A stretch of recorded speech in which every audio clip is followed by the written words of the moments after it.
At the will reading, my billionaire grandfather left everyone millions of dollars. My father got the multi-billion-dollar corporation. My brother got the real estate portfolio and 12 supercars. My sister-in-law got $5 million in vintage diamonds. And me, I got a single, dirty, crumpled $20 bill. My brother laughed so hard he choked on his sparkling water. My sister-in-law whispered that it was enough to buy a box of tampons. They thought it was the ultimate insult from the grave. They did not know that $20 bill was worth more than everything they had just inherited combined, because they did not check the serial number. My name is Jasmine Vance, and at 32 years old, I am the only person in my family who actually works for a living. Before I tell you how that $20 bill destroyed my arrogant family, let me know where you are watching from in the comments. Hit like and subscribe if you... Now let me take you back to the moment my life changed forever. The conference room at Sterling & Associates smelled like old money and furniture polish. It was freezing cold. Or maybe that was just the ice coming from my father, Reginald, sitting across from me. I sat in the corner of the room, trying to make myself as small as possible in the oversized leather chair. I pulled the sleeves of my wool cardigan down to cover the frayed threads at my wrist. Across the mahogany table, my brother Preston was checking his reflection in his Patek Philippe watch, while his wife Ashley picked lint off her Chanel skirt. Ashley caught me looking at her and offered a tight, pitying smile. She leaned over to Preston and whispered loud enough for me to hear. "I told you she would wear that sweater. It smells like a public school classroom." Preston snickered and adjusted his silk tie. I said nothing. I was used to this. In the Vance family, your worth was determined by your net worth, and my salary as a high school history teacher barely covered my rent. Reginald cleared his throat, loudly tapping his manicured fingers on the table. "Lawyer James, can we wrap this up? I have a board meeting at 3, and I do not want to be late to take my rightful place as chairman." Lawyer James, a man who had served my grandfather Elijah for 40 years, looked over his reading glasses. His eyes were sad as they settled on me. He opened the thick leather binder. "We are here to honor the last wishes of Elijah Vance." The room went silent. Lawyer James began to read.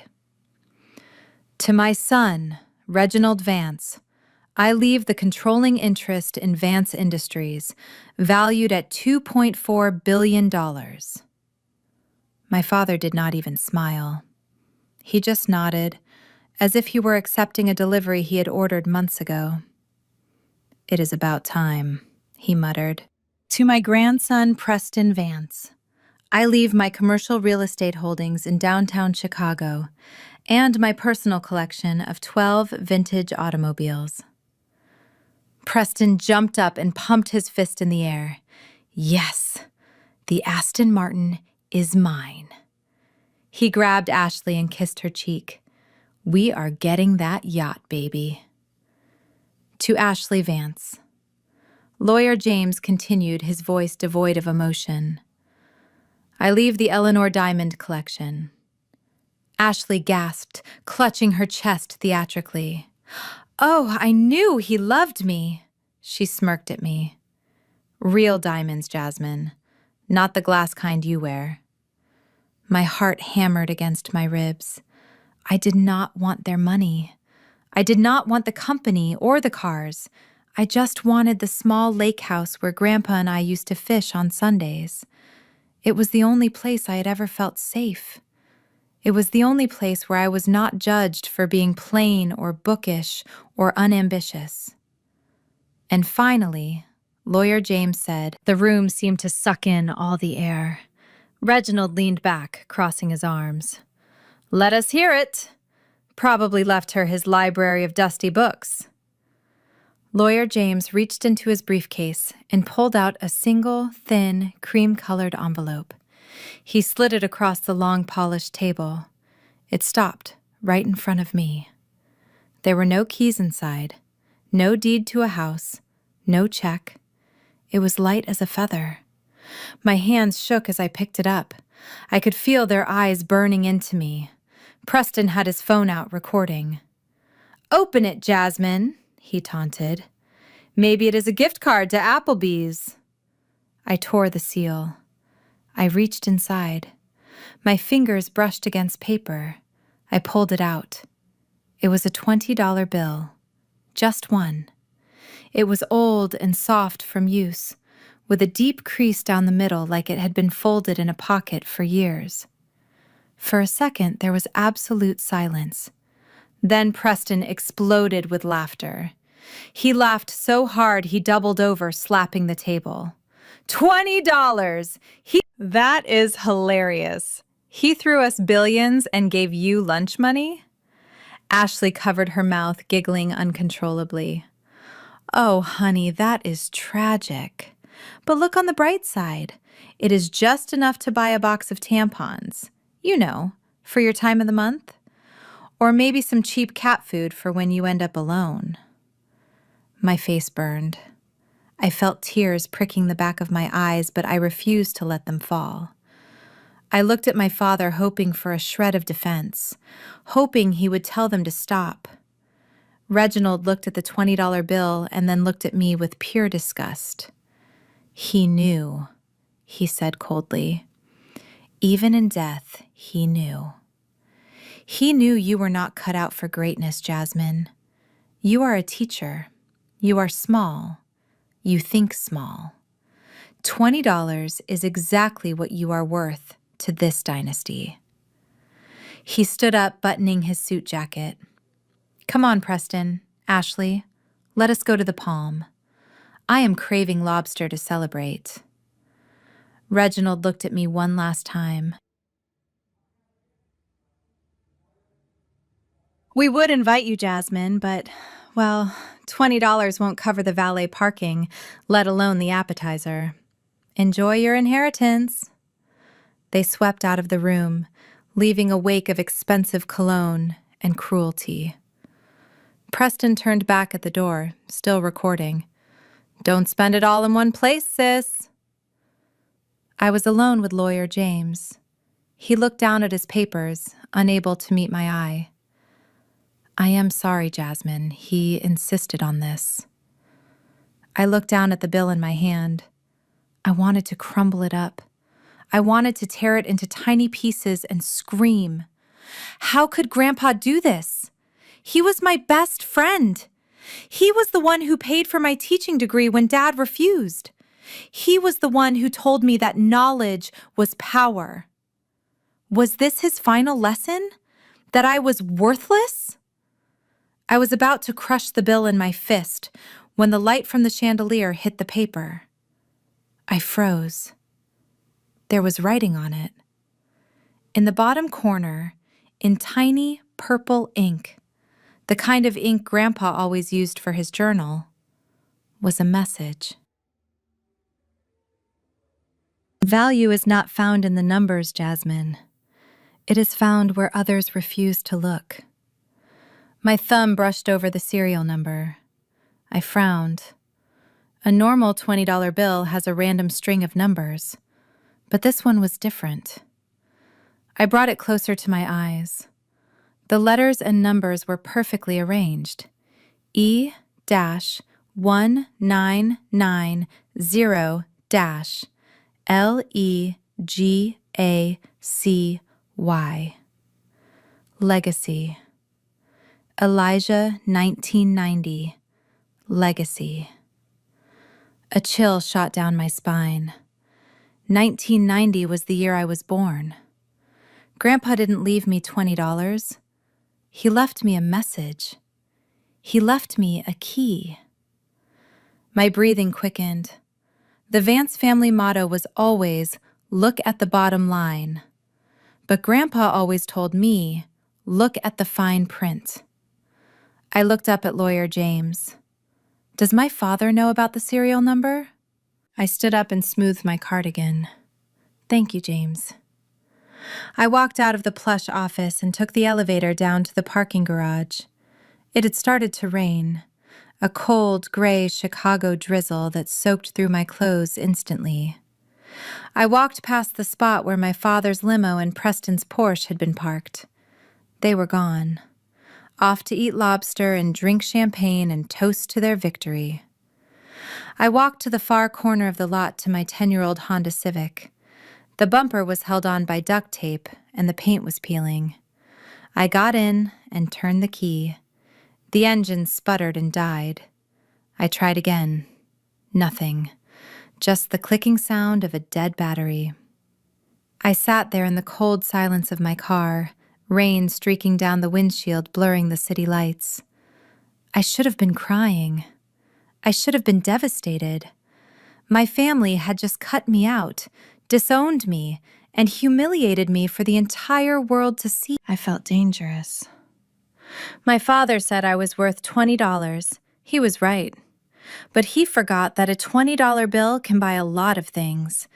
It can buy a hammer to break glass. It can buy a match to start a fire. Or in my case, it could buy the end of the Vance empire. I pulled out my phone and dialed the number for the private client services at the Swiss Heritage Bank. It was a number Grandpa had made me memorize when I was 10 years old, telling me never to call it unless I was holding the legacy bill. The line rang once. A woman answered, her voice crisp and professional. Swiss Heritage Bank, how may I direct your call? I took a deep breath. My name is Jasmine Vance. I am holding serial number E1990 Legacy.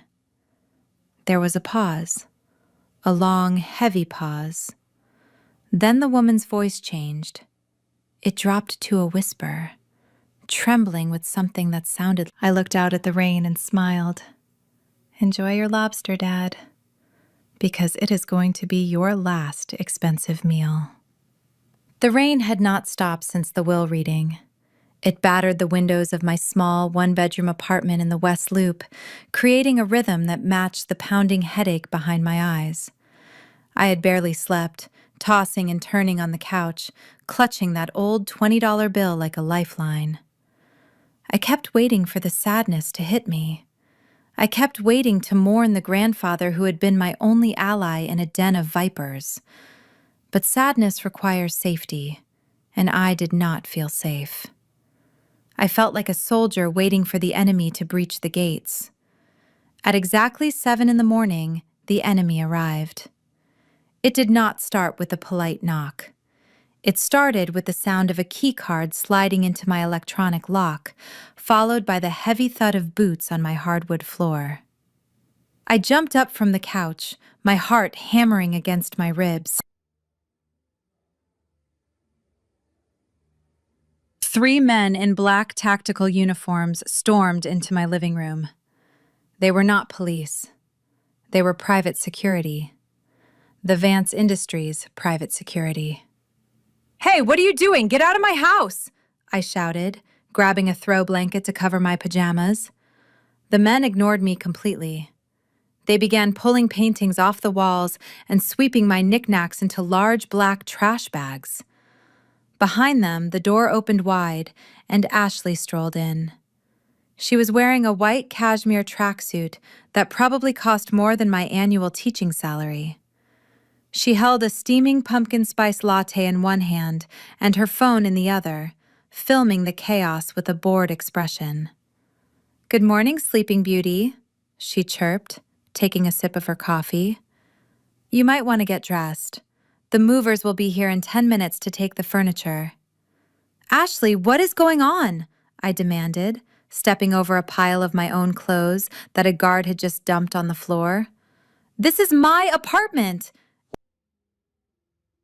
"Grandpa gave me this apartment." Ashley laughed, a cruel, tinkling sound that grated on my nerves. "Correction, sweetie. Grandpa let you stay in a corporate housing unit owned by Vance Industries.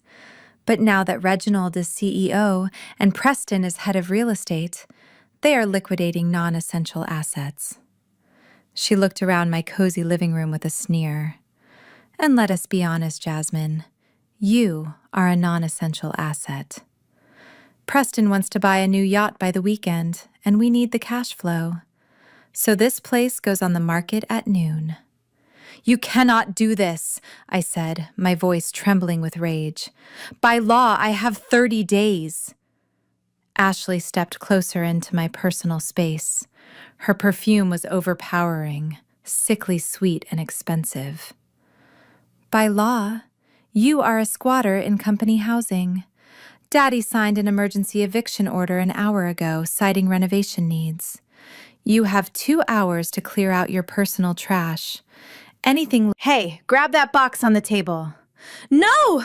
I screamed, lunging forward.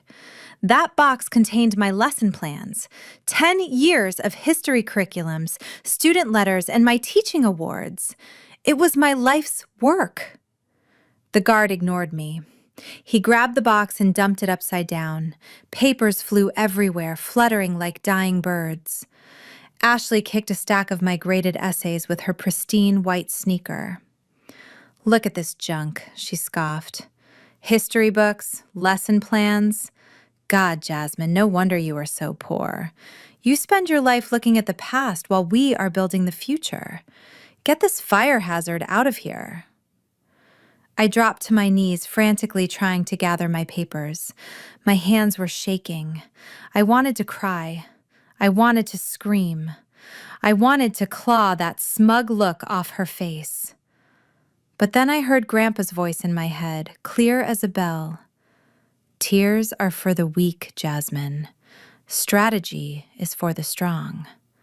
When they corner you, do not cower. Go to Sterling. I looked at the mess on the floor. My life, my passion, treated like garbage by people who had never worked a day in their lives. Slowly, I stood up. I wiped my hands on my pajama pants.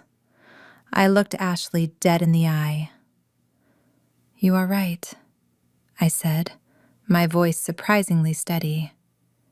It is just paper. Ashley blinked, surprised by my lack of tears. She looked disappointed. She wanted a show.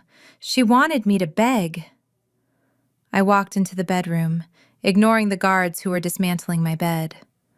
I changed into jeans and a hoodie. I grabbed my backpack and shoved the $20 bill deep into the inner pocket. I did not pack clothes. I did not pack shoes. I just walked to the door. Leaving so soon, Ashley called out, mocking me. You still have an hour before we change the locks.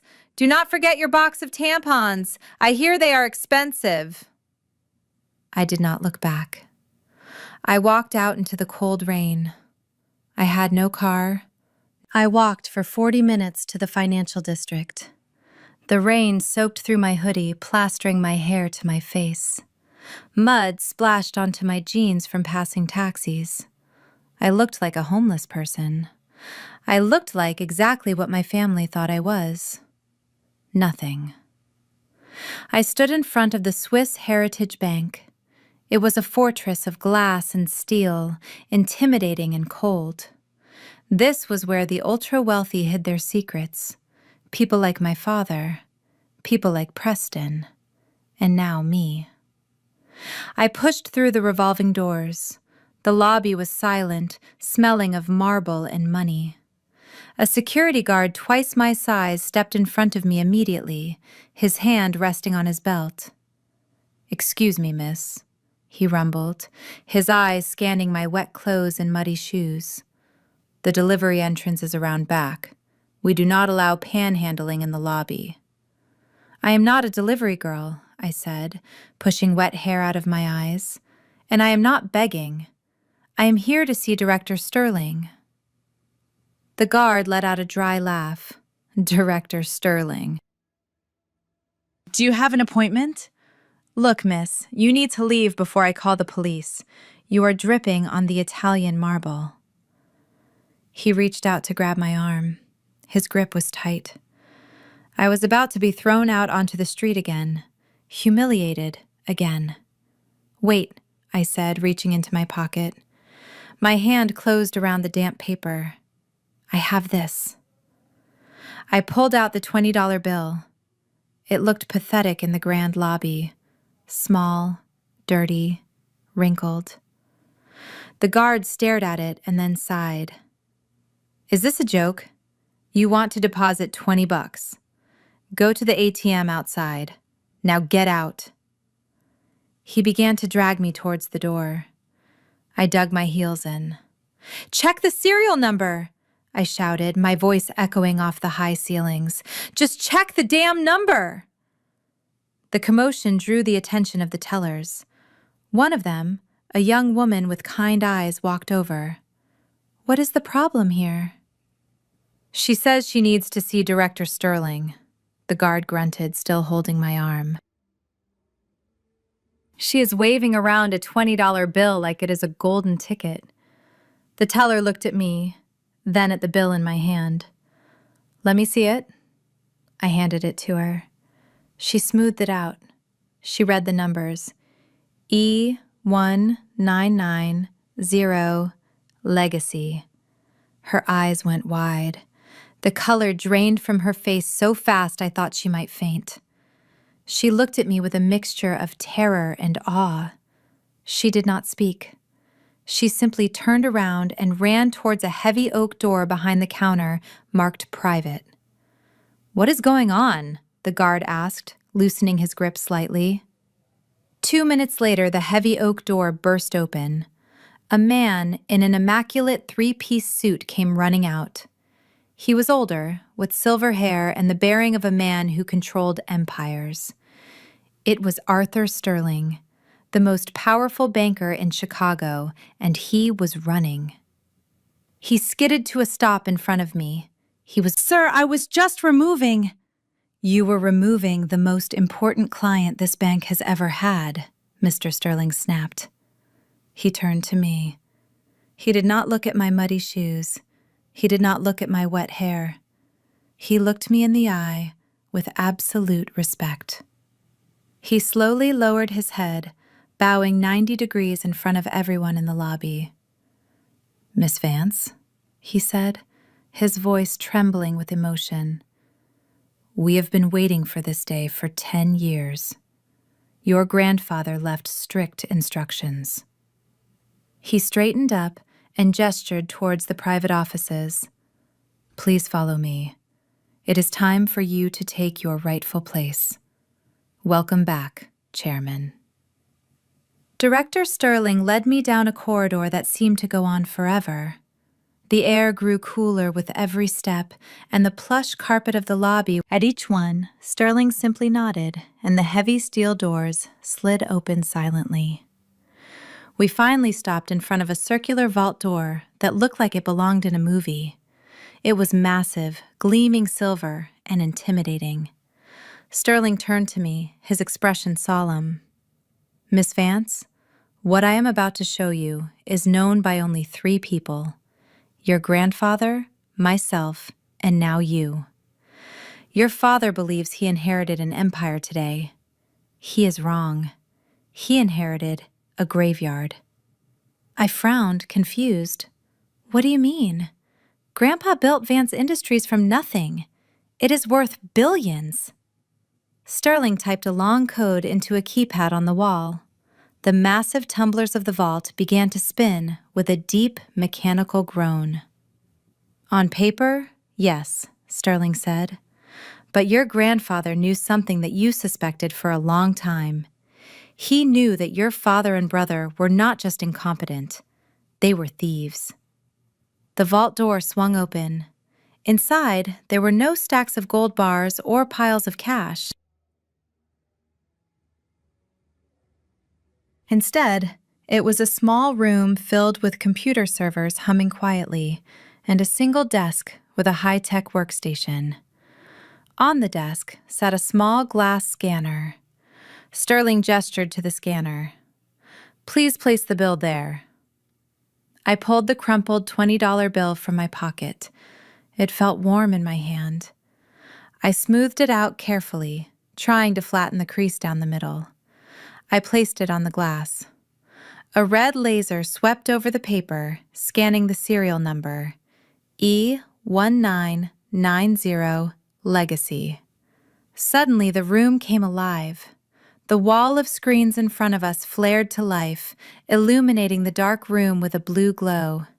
Columns of numbers and graphs scrolled by at dizzying speeds. Sterling walked over to the screens. "Welcome to the Shadow Trust." He pointed to the first screen, which showed the logo of Vance Industries in bright red. "This is what your father inherited," Sterling explained.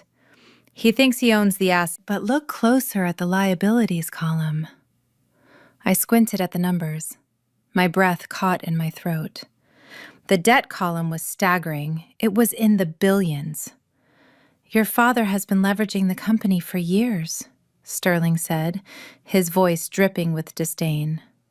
"He has taken out loan after loan, using the company assets as collateral to fund his lavish lifestyle. And Preston..." Sterling tapped a few keys and a new window popped up. It was a forensic accounting of my brother's spending. "Preston has embezzled over $10 million in the last 18 months alone," Sterling revealed. "He funneled it through shell companies in the Cayman Islands to pay for gambling debts in Macau and bad cryptocurrency investments." My stomach churned. I watched the screen as line after line of theft appeared. "And here is your sister-in-law," Sterling said, bringing up another file. "Ashley is listed as a creative consultant for the firm.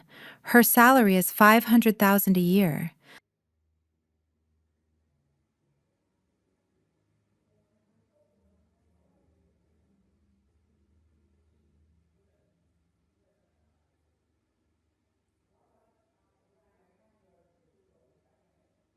But look at her expense reports." I read the list. $2 million charged to the company credit card under office supplies. But the vendor names were not office supply stores. They were Hermes, Chanel, Cartier, and private jet charters to St. Bart's. "They hollowed it out," I whispered, realizing the magnitude of the betrayal. "They ate the apple from the inside out and left Grandpa with nothing but the skin."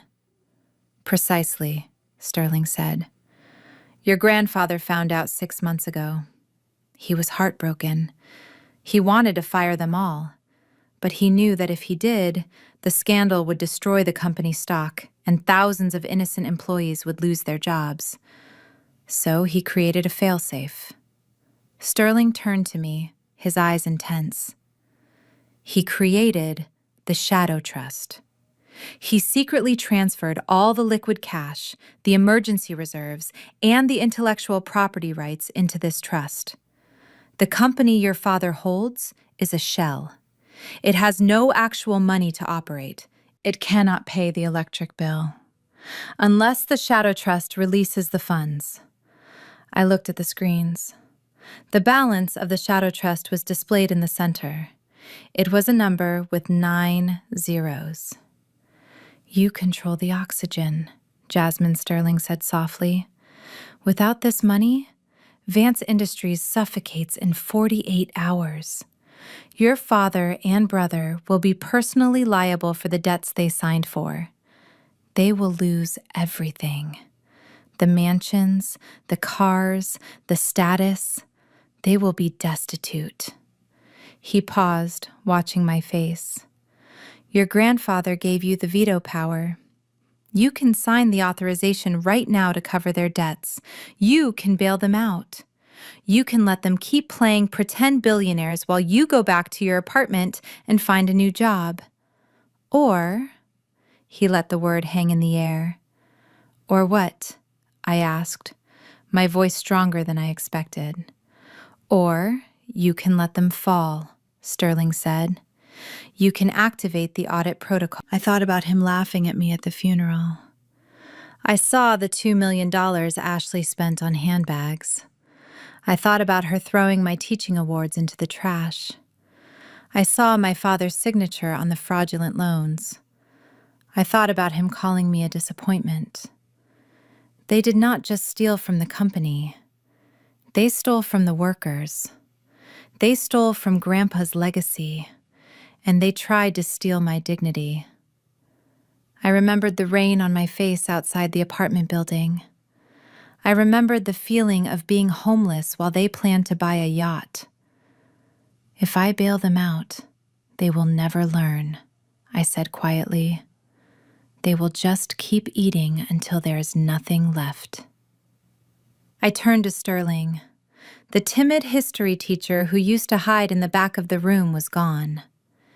In her place stood the granddaughter of Elijah Vance. "Director Sterling," I said, my voice cold and sharp as a blade, "do not release a single cent." Sterling nodded, a small... "And one more thing," I added, pointing at the screen showing their credit limits. "Initiate the forensic audit immediately. I want every penny they stole documented for the FBI. And while you are doing that, freeze their corporate credit cards, all of them, effective immediately." Sterling typed the command. The screen flashed red. "Protocol activated. Assets frozen." "I want to see what happens when they try to buy their way out of reality," I said. Sterling handed me a sleek black card. "This is the master key to the trust. As of this moment, you are the majority shareholder and the acting chairwoman of the board. You own the building they are sitting in. You own the chairs they are sitting on." I took the card. It felt heavier than the $20 bill, but it felt right. I walked out of the vault, leaving the blue glow of the screens behind me. I walked back through the long corridor, past the security checkpoints. The security guard who had tried to throw me out was standing by the door. He looked nervous as I approached. He rushed to open the door for me, keeping his eyes on the floor. "Have a nice day, Miss Vance," he stammered. I stepped out onto the street. The rain had stopped. The clouds were breaking, and a ray of sunlight hit the wet pavement, making it shine like silver. My phone buzzed in my pocket. It was a notification from Instagram. Ashley had just posted a photo of a champagne bottle with the caption, "Celebrating our empire." I looked at the photo and smiled. "Drink up, Ashley. It is the last bottle you will ever own." I pulled my hood up and walked toward the subway. I had a lot of work to do. The hunt had just begun. While I was sitting on the hard plastic seat of a subway train watching the city blur past through graffiti-stained windows, my sister-in-law Ashley was stepping into a world that smelled of calfskin leather and old money.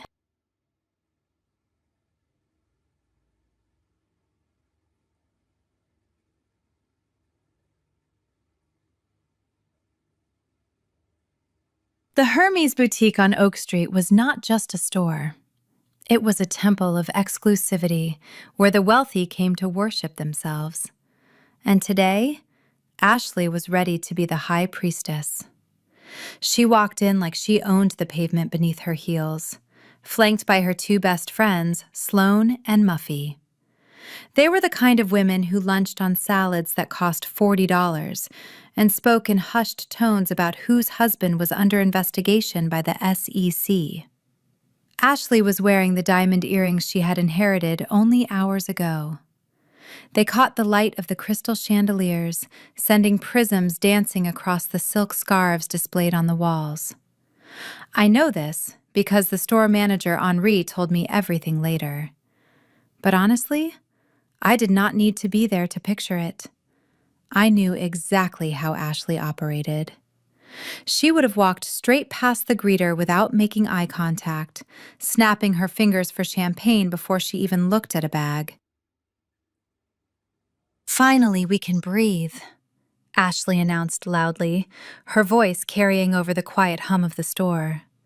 "Sloane, darling, look at this orange. It is divine. I am telling you, the last few years with that old man holding the purse strings were suffocating. Elijah was so cheap he probably washed paper plates." Muffy giggled, sipping the complimentary champagne. Well, he is gone now, and you are the queen of the castle. Ashley preened, checking her reflection in a mirror. That is right. The queen needs a crown, or in this case, a Birkin. She marched over to the glass display case where the holy grail of handbags sat. It was a Himalayan crocodile Birkin with diamond-encrusted hardware. It cost $80,000. It cost more than my 4 years of college tuition. It cost more than the down payment on a house. To Ashley, it was just a Tuesday afternoon treat. I will take it, Ashley told the sales associate, a young woman named Sarah who looked terrified. And bring me those silk scarves.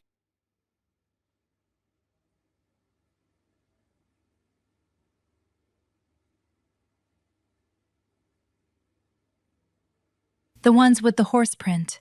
I will take 5 of them in different colors. Gifts for the maids, you know. Sarah hesitated. Ma'am, that bag is reserved for our VVIP clients. There's usually a waiting list of 3 years.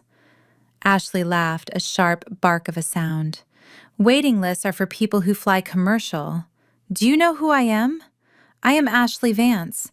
My husband, Preston Vance, just inherited half of Chicago. I suggest you ring it up before I call your manager and have you fired for incompetence. Sarah swallowed hard and nodded. Right away, Mrs. Vance. Ashley turned back to her friends, her face flushed with the intoxication of spending money she did not earn. Can you believe Jasmine thought she was getting something? $20. It is poetic justice, really. She never fit in. She was always so glum, so boring. Sloane swirled her glass. Is she the one who teaches at that public school? The one in the bad neighborhood?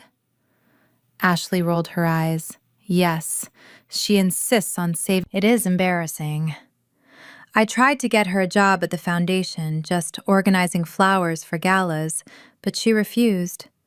She said she wanted to do real work.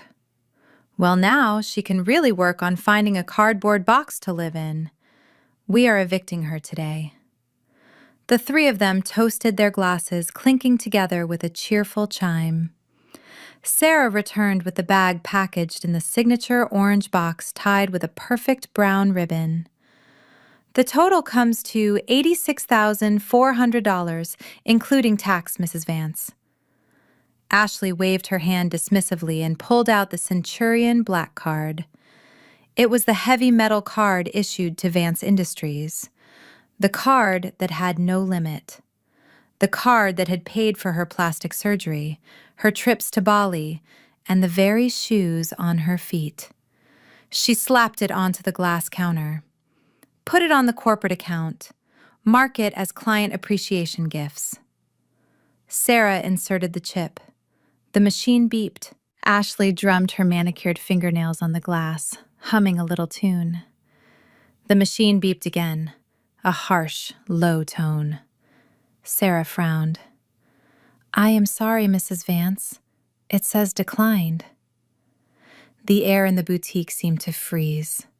Sloane and Muffy stopped mid-sip. Ashley's smile faltered for a fraction of a second before she let out a forced laugh. Don't be ridiculous. It is a black card. It does not decline. The chip must be dirty. Try it again. Sarah wiped the card on her blouse and inserted it again. The silence stretched out. 5 seconds. 10 seconds. Beep. Declined. Ashley snatched the card back. That is impossible. Preston just authorized the transfer this morning. Here, try this one. She pulled out a platinum visa, also linked to the company accounts. Beep. Declined. Please. Muffy took a small step away from her. There must be a system error. Ashley snapped, her voice rising an octave. Your machine is broken. Do you know how much money my family has? We could buy this entire building. I have another card. Try this one. She dug frantically into her clutch, pulling out a gold MasterCard. This was her personal allowance card, funded by the Shadow Trust dividends. Sarah tried it. Beep. Declined. Referral code 001. Referral code 001 implies a total freeze due to fraud or theft. Ashley slammed her hand on the counter, making the display case rattle. This is unacceptable. Do you know who I am? I demand to speak to the manager. Get him out here, now! You do not need to shout, Mrs. Vance. The voice was calm and deep, like a cello. Henri, the store manager, stepped out from the back office. He was an elegant man in a tailored suit who had managed this boutique for 20 years. He was also one of the few people Grandpa Elijah trusted to buy gifts for Grandma before she passed. Ashley let out a sigh of relief. Henri, thank God. Your incompetent girl is having trouble with the machine. Tell her to force the transaction through. I am in a hurry. Henri walked behind the counter. He did not look at Sarah. He looked directly at Ashley. His face was impassive, completely unreadable. May I see the card, Mrs. Vance? Ashley handed him the Centurion Black card. See? It is perfectly fine. Just run it manually. Henri held the heavy metal card in his hand. He looked at it. Then he looked at Ashley. I am afraid I cannot do that, Mrs. Vance. Why not? Ashley demanded, hands on her hips. Because this card has been reported stolen. Ashley's jaw dropped. Stolen? Are you insane? I am the wife of the owner. Henri reached under the... He had to use two hands, but he did it with a grim satisfaction. The two halves clattered onto the glass counter. What are you doing? Ashley shrieked, lunging forward. That is my property. Correction, Henri said, his voice dropping to a frosty chill. This is the property of the Vance Family Trust, and the trustee has flagged all cards issued to unauthorized users as compromised. Unauthorized user? Ashley sputtered. I have been using this card for 5 years. Who flagged it? Reginald. Preston. No, Henri said quietly. The flag came from the chairman. Ashley looked confused. Reginald is the chairman. Call him. Call him right now. Henri shook his head slowly. I am not referring to your father-in-law, Mrs. Vance. I received a call 10 minutes ago from the Swiss Heritage Bank, from Miss Jasmine Vance. Ashley froze. Her eyes went wide. Jasmine? That broke little teacher? She does not have the authority to freeze a gym membership, let alone a black card. This is a She must have hacked the system. Henri picked up the cut pieces of the card and dropped them into the trash bin. Miss Jasmine Vance is the sole signatory on the Shadow Trust, which secures all credit lines for your family. She instructed us to confiscate any payment methods attempted today. He looked at Sloane and Muffy, who were now actively backing away towards the door, clutching their own purses tight. Ladies, Henri said, addressing the friends, unless you are paying for Mrs. Vance's items separately, I suggest you give us some privacy. Sloane cleared her throat. Oh, look at the time. I have a Pilates class. Muffy grabbed her arm. Yes, and I have to pick up the kids. Ashley, call us later, okay? Good luck. They fled. They ran out of that store faster than rats leaving a sinking ship. Ashley was left alone, standing at the counter with $80,000 worth of merchandise she could not pay for. The humiliation was... Her face was a mask of red, blotchy anger and panic. She fumbled for her phone. I am calling Preston, she hissed. He will fix this. He will have your job. He will burn this store to the ground. She dialed her husband on speakerphone. It rang once, twice. Then Preston picked up. But he wasn't sounding like the arrogant prince he was this morning. He was shouting. Ashley, where are you? I am at Hermes. Ashley cried, tears finally spilling over. They cut my card, Preston. They cut the black card. That little witch Jasmine did something. You need to fix it. Wire me money right now. I am being humiliated. There was a silence on the other end of the line. A heavy, terrifying silence. Then Preston's voice came back cracked and panicked. I cannot wire you anything, Ashley. What do you mean? Ashley screamed, stamping her foot. You have millions! My cards aren't working either, Preston yelled back. I am at the dealership. They said the lease was revoked. They took the keys, Ashley. They took the car back. Ashley gripped the counter for support. What is happening, Preston? I do not know, he sobbed. I checked the bank app. It says 0. It all says 0. Accounts frozen, pending audit. Ashley, you need to come home. Dad is freaking out. The electricity at the office just got cut off. Ashley lowered the phone slowly. She looked at the Birkin bag sitting in its beautiful orange box. The bag she had already mentally posted on Instagram. Henri reached out and gently pulled the box away from her. He placed it under the counter. Will there be anything else, Mrs. Vance? Henri asked, his voice polite but final. Perhaps something from the clearance section. Oh, wait. We do not have a clearance section. Ashley let out a sound that was half sob, half scream. She ran out onto the street into the harsh afternoon light, where her friends were nowhere to be seen. I sat on the subway train, and for the first time in years, I laughed. It wasn't a bitter laugh. It was a laugh of pure relief. I took the $20 bill out of my pocket and smoothed it against my leg. You were right, Grandpa, I whispered. The value wasn't in the paper. It was in the lesson. Ashley had just learned her first lesson in economics.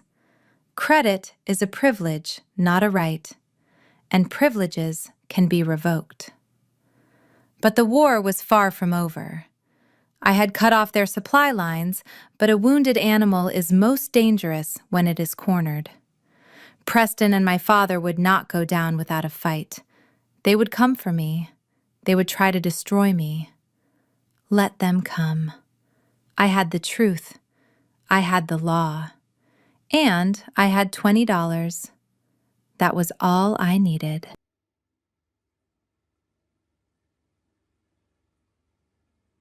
While Ashley was running from the Hermes store in humiliation, 30 floors up in the gleaming glass tower of Vance Industries, her husband and father-in-law were about to have a very bad afternoon. I sat in a quiet coffee shop across the street from the headquarters, watching the building through the rain-streaked window. On my laptop screen, I had a direct feed to the company financial dashboard, courtesy of Director Sterling. It was not a hacking tool. It was simply the chairman access portal, the access they did not know I had. I took a sip of my latte and watched the green status lights on their dashboard turn red, one by one. It started in the corner office on the 42nd floor. Preston was sitting with his feet up on his mahogany desk, throwing a foam basketball at a hoop mounted on the door. He was already mentally spending the rent money from the building he had just evicted me from. His phone rang.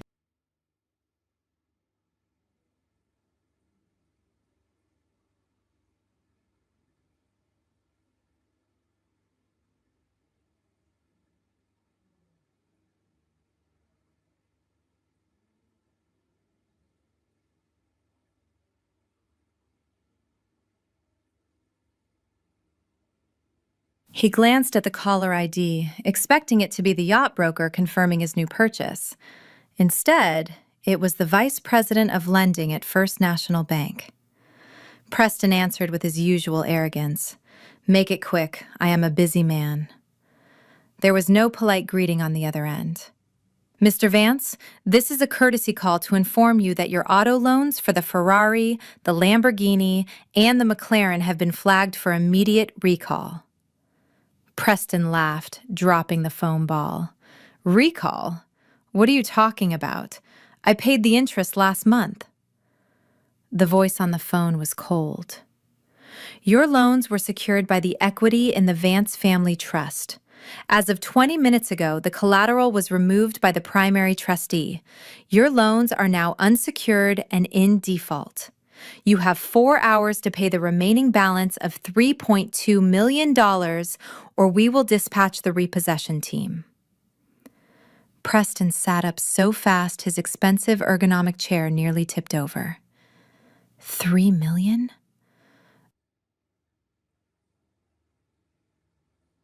Are you insane? I do not keep that kind of cash in a checking account. Just charge it to the business line. That line has also been frozen, Mr. Vance. Preston slammed the phone down. He was sweating. He tried to log into his personal banking app. Access denied. He tried to transfer funds from his crypto wallet. Insufficient authorization. Panic began to set in. It was a cold, slimy feeling in his gut. He stood up and ran down the hallway to his father's office. He burst in without knocking. "Dad, we have a problem. The bank is glitching. They are trying to take my cars." Reginald Vance did not look up. He was staring at his computer screen, his face a mask of pale gray terror. His hands were shaking so badly he could barely hold his mouse. "Shut up, Preston," Reginald whispered.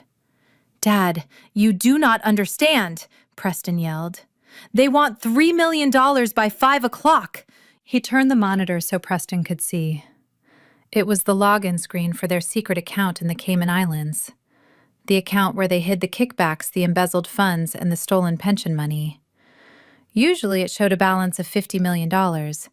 Today, it showed a flashing red box. Critical alert. Liquidity covenant violated. Account locked by auditor. It is gone, Preston. It is all locked. Reginald loosened his tie, gasping for air. "I tried to move funds to cover payroll, and the system locked me out. It says we are under audit."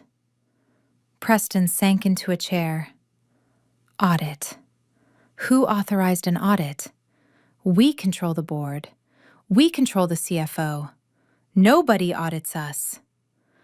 Reginald paced the room, wiping sweat from his forehead with a silk handkerchief. It must be the Harrington Group. They have been trying to acquire us for years. They must have bribed— "Fix this!" Reginald screamed into the receiver. "I do not care what it takes. Reboot the servers. Wipe the drives if you have to. Just get me back into the accounts." But it was not a virus, and no amount of rebooting would fix it. I watched the data stream on my laptop. I saw their frantic attempts to bypass the security. Every time they tried to move money, I got a notification. Access blocked. They were running around the office like rats in a burning maze, trying to find an exit that I had already sealed. They blamed their rivals. They blamed hackers. They blamed the Russians. Not once did they say my name. To them, I was just Jasmine, the history teacher. I was the girl who drove a Honda Civic. I was the girl they had left in the rain with $20. The idea that I could be the architect of their destruction was simply impossible to them. Their arrogance was their blindfold. I closed the financial deck. I had prepared a draft earlier that morning. It was time to light the match. The email was simple. The subject line read, "Confidential Internal Audit Report. Discrepancies in Executive Spending." Attached to the email were 3 PDF files. File 1 was titled The Cayman Ledger. It detailed every illegal transfer Reginald had made in the last 10 years. File 2 was titled Preston Vance Personal Expenditures. It showed the company money used for gambling, hookers, and cars. File 3 was titled Ashley Vance, Fraudulent Invoices. It contained the receipts for her handbags and jewelry listed as office supplies. I moved the cursor to the recipient field. I did not send it to the police. Not yet. That would be too easy. I needed them to lose their power first. I selected the distribution list labeled Board of Directors. These were the 12 most powerful investors in the company. Men and women who, if they found out Reginald and Preston were stealing from them, they would not just fire them. They would destroy them. I took a deep breath. My finger hovered over the enter key. For Grandpa, I whispered. I pressed send. Across the street in the corner office, the silence was heavy. Reginald and Preston were sitting in the dark, staring at the frozen computer screen, trying to come up with a lie to tell the shareholders why the stock price was about to plummet. Suddenly, Reginald's cell phone buzzed. Then his desk phone rang. Then Preston's cell phone buzzed. Then the intercom on the desk beeped. It was the terrified secretary. Mr. Vance, sir? I have Mr. Sterling on line 1. I have the chairwoman of the pension fund on line 2, and 3 members of the board are in the lobby demanding to see you immediately. Reginald stared at the phone. The blood drained from his face, leaving him looking old and frail. What is happening? He whispered. How do they know?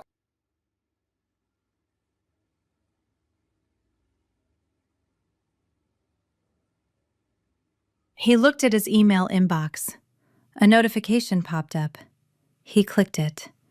He saw the subject line. He saw the sender. It was sent from an anonymous address, but the signature at the bottom of the email was not anonymous. It read simply, "The $20 investment." Reginald looked at Preston. His eyes were wide with a dawning horror. He finally realized it wasn't the Harrington Group. It wasn't the Russians. The phone rang again, shrill and demanding. It sounded like a fire alarm. "Answer it, Dad," Preston cried, his voice cracking. "What do we do?" Reginald slowly reached for the receiver. His hand was heavy as lead. He knew that the moment he lifted that phone, his life as a billionaire was over.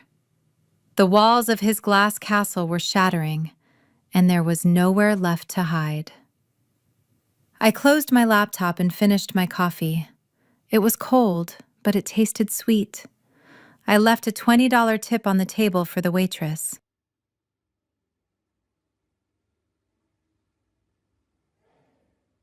I walked out of the coffee shop and stood on the sidewalk looking up at the tower.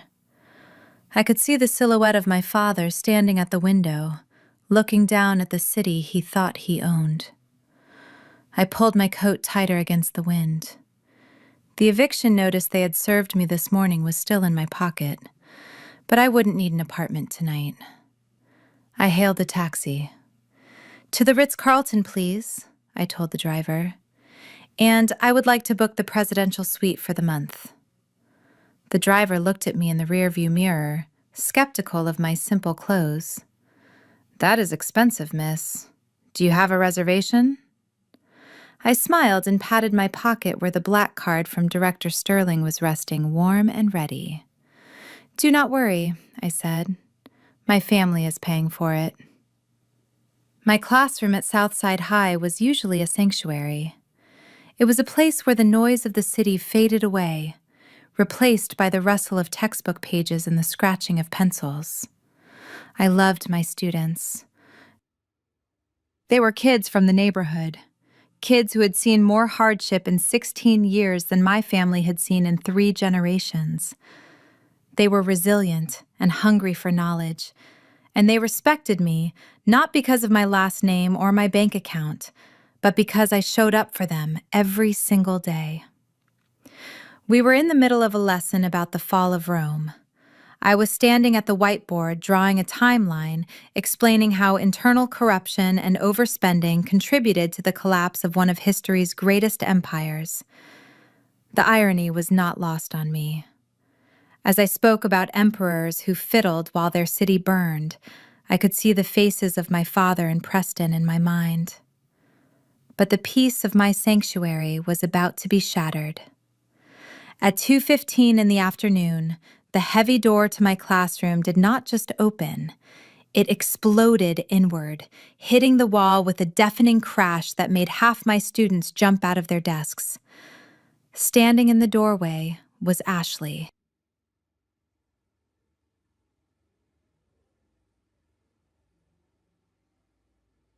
She looked like a woman who had been unraveling thread by thread since she fled the Hermes store. Her blonde hair, usually sprayed into helmet-like perfection, was windblown and frizzy. Her mascara was smeared beneath her eyes, giving her the look of a deranged raccoon. She was still clutching her empty designer purse, her knuckles white with rage. The silence in the room was absolute. 30 teenagers stared at the woman in the doorway, confused and wary. They knew danger when they saw it, and Ashley Vance, radiating entitlement and fury, was dangerous. "Where is she?" Ashley screamed, her voice cracking. "Where is the little thief?" I put my dry erase marker down on the tray. I turned slowly to face her. My heart was pounding, but I forced my face to remain as impassive as stone. "Ashley," I said, my voice calm and authoritative, the voice I used to break up hallway fights. "You are interrupting a class. Please leave." Ashley marched into the room. She ignored the students completely, as if they were furniture. She walked right up to my desk, invading my personal space, smelling of stale perfume and panic. "Don't you dare tell me to leave," she spat. "You did this. I know you did this. You put some kind of hold on the accounts. You called the bank and told lies about us." I crossed my arms.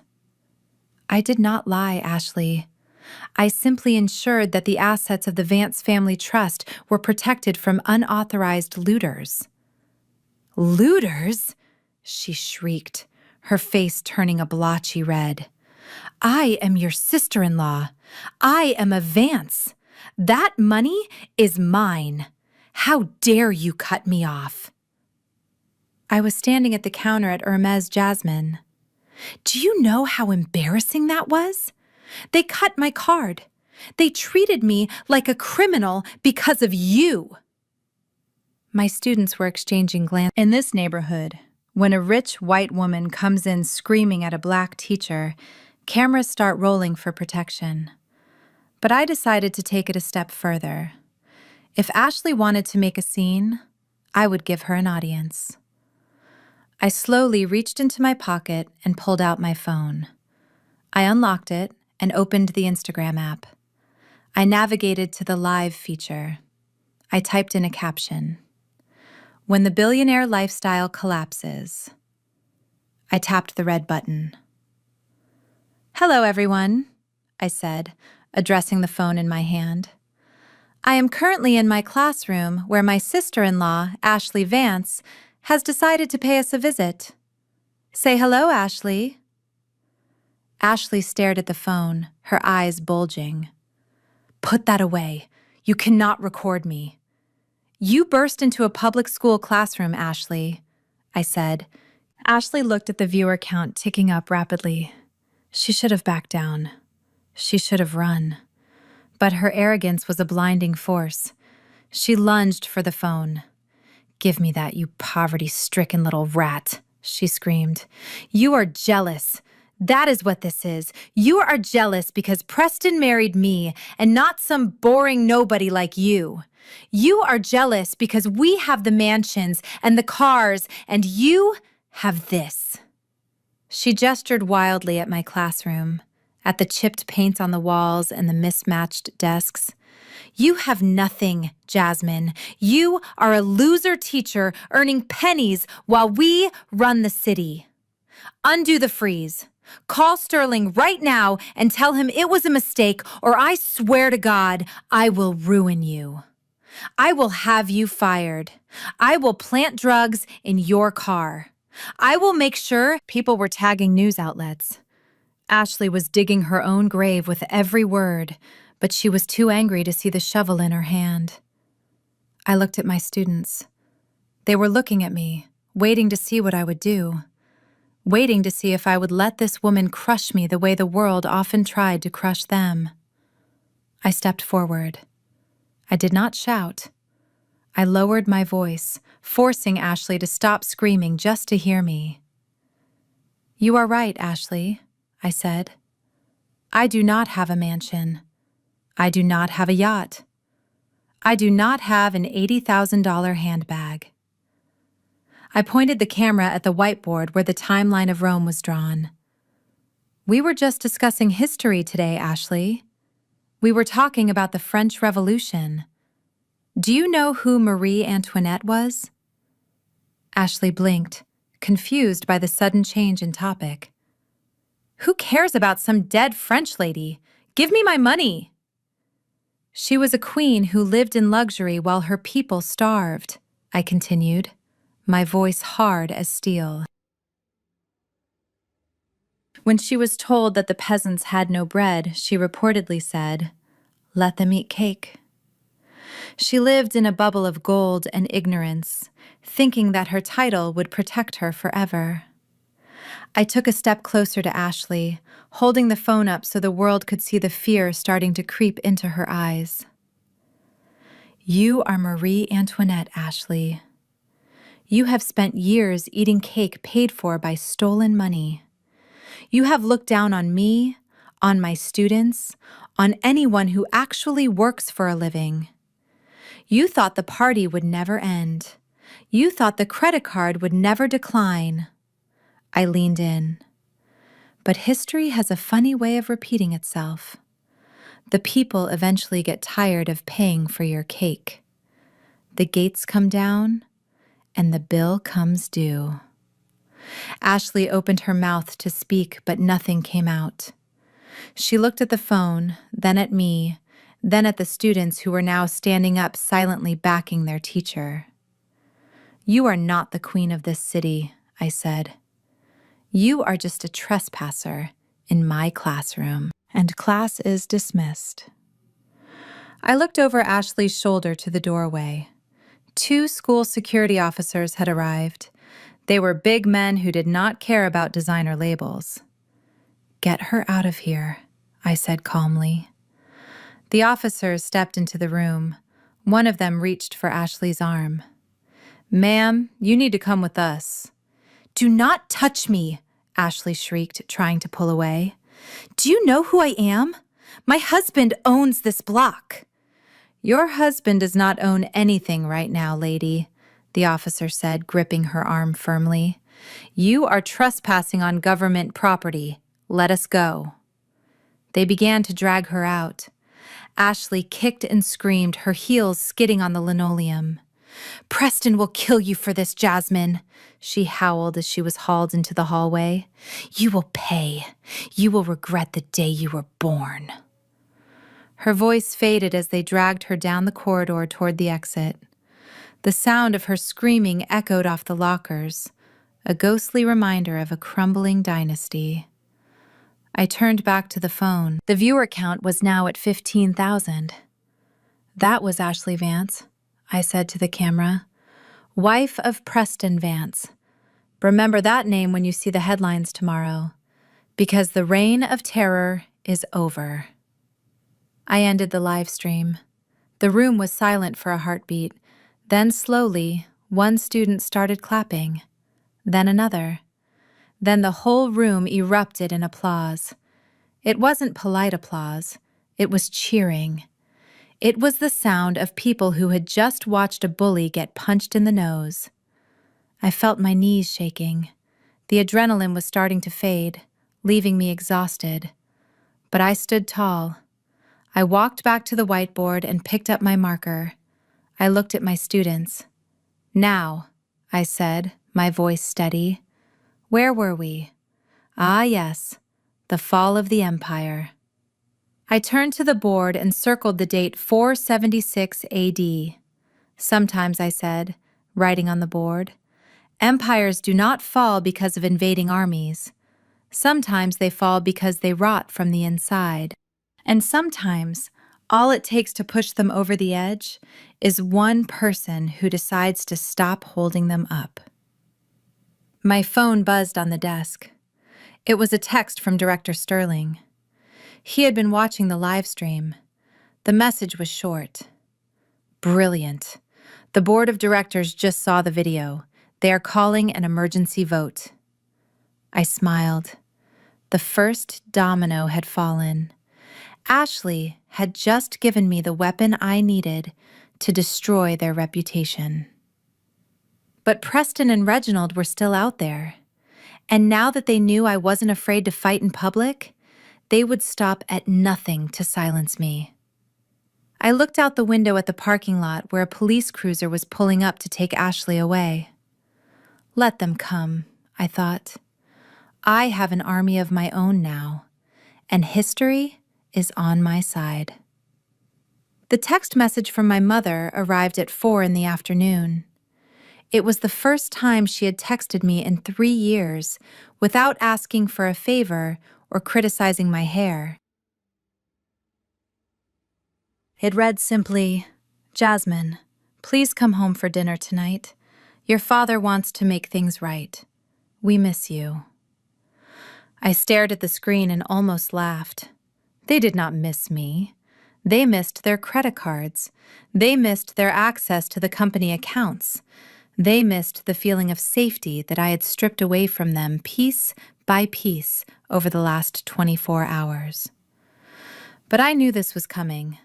Lawyer James had tipped me off an hour earlier. He told me that my father was desperate.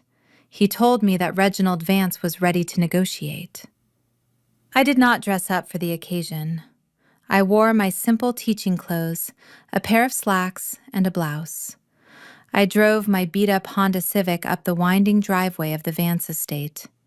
The mansion loomed against the gray sky, a monument to my grandfather's hard work and my father's ego. It looked the same as always, but the energy was different. The lights were on in every room, a desperate attempt to look welcoming.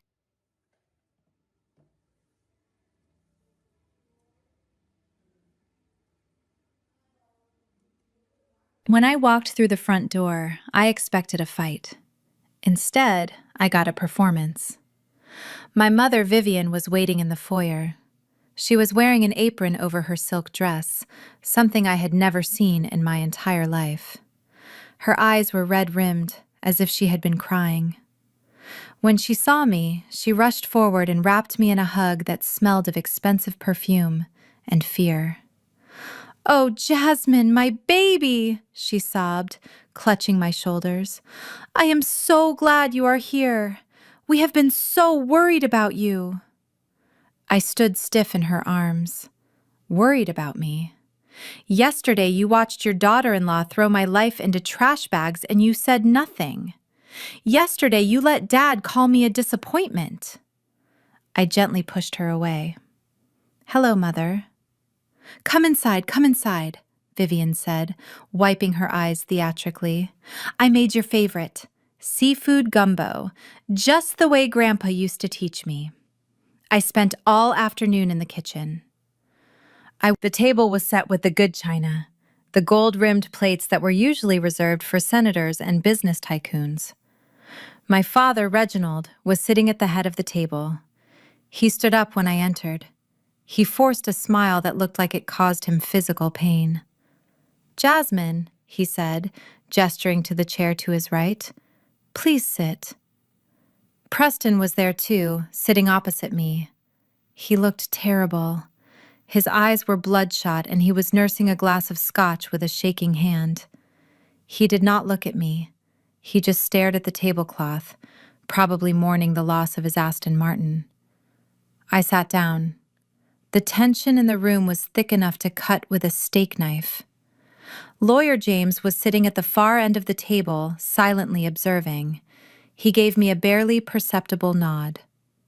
"So, Jasmine," my father began, unfolding his napkin, "how are things at the school? We heard about the incident with Ashley today. I reached for the water glass. "She was arrested, Dad. She is currently in a holding cell because she tried to assault a police officer." Reginald waved his hand dismissively. "We have lawyers working on that. But let us not talk about unpleasant things. We are a family. Families fight, but they always come back together." Vivian brought out the tureen of gumbo. She ladled a generous portion into my bowl. It smelled delicious, rich and spicy, but my appetite was gone. I looked at the food and wondered if this was how a condemned prisoner felt at their last meal. Or maybe I was the executioner, and this was their last meal. We ate in silence for a few minutes. The only sound was the clinking of silver against porcelain. Finally, Reginald put down his spoon. He wiped his mouth and leaned forward. His voice took on that smooth, persuasive tone he used in boardrooms. "Jasmine, look. Grandfather leaving you that $20 bill, it was a shock to all of us. We reacted poorly." He reached into his jacket pocket and pulled out a checkbook. "We want to make it right. You are a Vance. You deserve to live like one. You should not be struggling in that small apartment. You should not be driving that old car." He wrote something on a check, tore it off, and slid it across the table face down. "I want to buy out your share," Reginald said softly. "I know you have some small influence with the bank right now, probably a temporary administrative hold Grandpa set up. It is causing a lot of headaches for the company, so here is the offer. Sign a document relinquishing all claims to the Vance Family Trust and giving full control back to me." I looked at the check. I did not turn it over yet. "And in exchange," I asked. Reginald smiled a shark-like grin. "Turn it over." I flipped the check. $1 million. More money than I would make in 20 years of teaching. It was freedom. It was safety. It was everything they thought I wanted. Preston looked up from his drink. "Take it, Jasmine," he muttered. "Just take it and go. It is more than you deserve." My mother reached across the table and patted my hand. "Think of what you could do with that money, sweetie. You could travel. You could buy a nice condo. You could finally find a husband." I stared at the check. Then I looked at my father. $1 million? I repeated. Reginald nodded eagerly. "Cash, as soon as the bank's open tomorrow." I picked up the check. I held it up to the light. Then I set it back down and looked my father dead in the eye. "There is just one problem, Dad." "What is that?" Reginald asked, his smile faltering. "This check is worth—" "You do not have $1 million, Dad. In fact, as of this morning, you do not even have $1,000. Your personal accounts are frozen. The corporate accounts are frozen. The offshore accounts are locked." Reginald's face turned a shade of purple. "That is just a glitch. It will be fixed by tomorrow." "No, it won't," I said calmly, "because I am the one who froze them, and I am the only one who can unfreeze them." I leaned forward, resting my elbows on the table. But that is not the interesting part. The interesting part is where you thought you were going to get this money from. Because I know you, Dad. You never admit defeat. So I did a little digging before I came here. I pulled a folded piece of paper from my pocket and slid it across the table. This is a copy of a loan agreement signed at 4:30 this afternoon. $5 million at 25% interest, collateralized by the deed to this mansion. You mortgaged the house, Dad. You mortgaged the roof over Mom's head to try and bribe me with money you do not even have yet. My mother gasped, covering her mouth. Reginald, you didn't. You promised me the house was safe. Shut up, Vivian, Reginald snapped, slamming his hand on the table. He glared at me, hatred burning in his eyes. The act was over. The loving father was gone. You ungrateful little brat. I built this family. I built this life. Who do you think you are to come in here with your $20 bill and tell me how to run my business? You are a teacher. You are nobody. I stood up. I didn't rush. I stood up slowly, unfolding my full height. I am not nobody, Dad. I am the chairman. I picked up the check for $1 million and ripped it in half. And I certainly do not want to be part of a family that steals, lies, and mortgages their home to cover up their crimes. Reginald stood up too, knocking his chair over. Get out. Get out of my house. It is not your house anymore, I said, my voice ice cold. You signed the deed over to Apex Capital, and since the Shadow Trust owns the first lien on this property, that contract you signed today triggered a default clause. I looked at Lawyer James. James, would you mind explaining to my father what happens next? Lawyer James stood up and cleared his throat. Certainly, Miss Vance. Mr. Vance, because you attempted to use trust property as collateral for a high-risk personal loan without the trustee's consent, you have violated the morality clause of the grandfather's will. Morality clause? Reginald sputtered. What morality clause? The one that says the CEO can be removed immediately for reckless endangerment of family assets, Lawyer James said.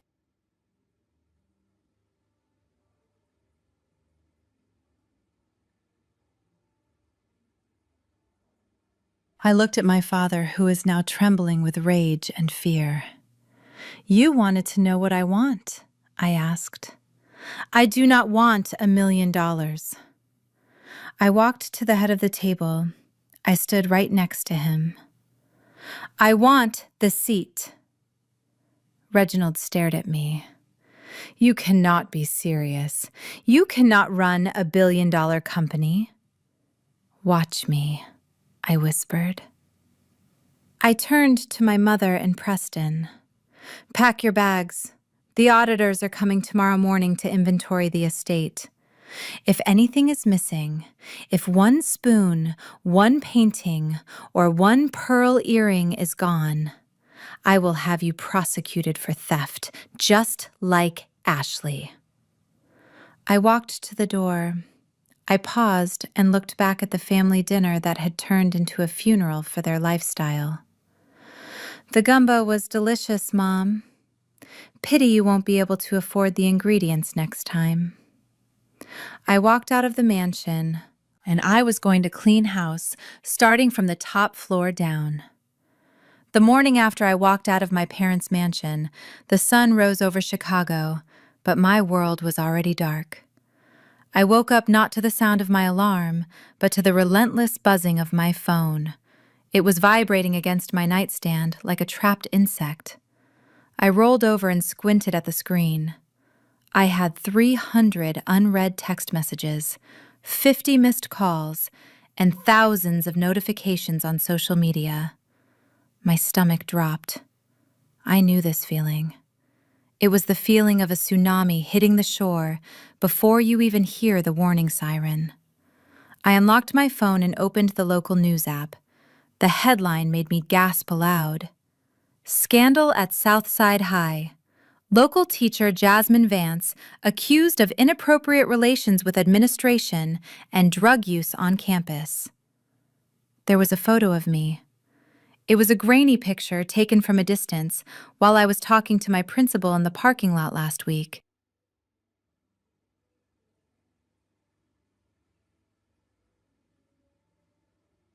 We were just discussing the budget for new textbooks. But the angle made it look intimate. It made it look like I was leaning in to whisper a secret. And next to it was another photo, a picture of me in college at a party, holding a red Solo cup, looking tired. The caption read, "Party Girl or Predator? The Secret Life of the Vance Heiress." I sat up in bed, my hands shaking. This was Preston. This had Preston's fingerprints all over it. He had hired a crisis management firm.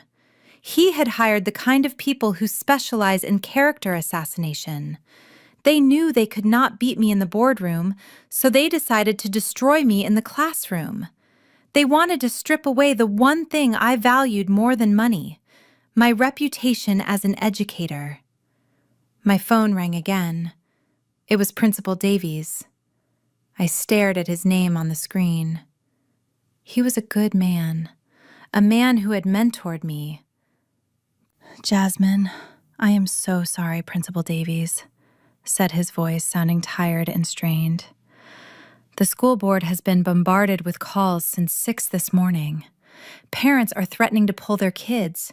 The superintendent is breathing down my neck." I closed my eyes. "Tell me straight, Principal Davies. Am I fired?" "Not fired," he said quickly, "but suspended, pending an investigation.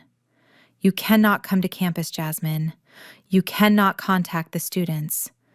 We have to let the dust settle." I hung up the phone and felt a cold rage settle in my chest.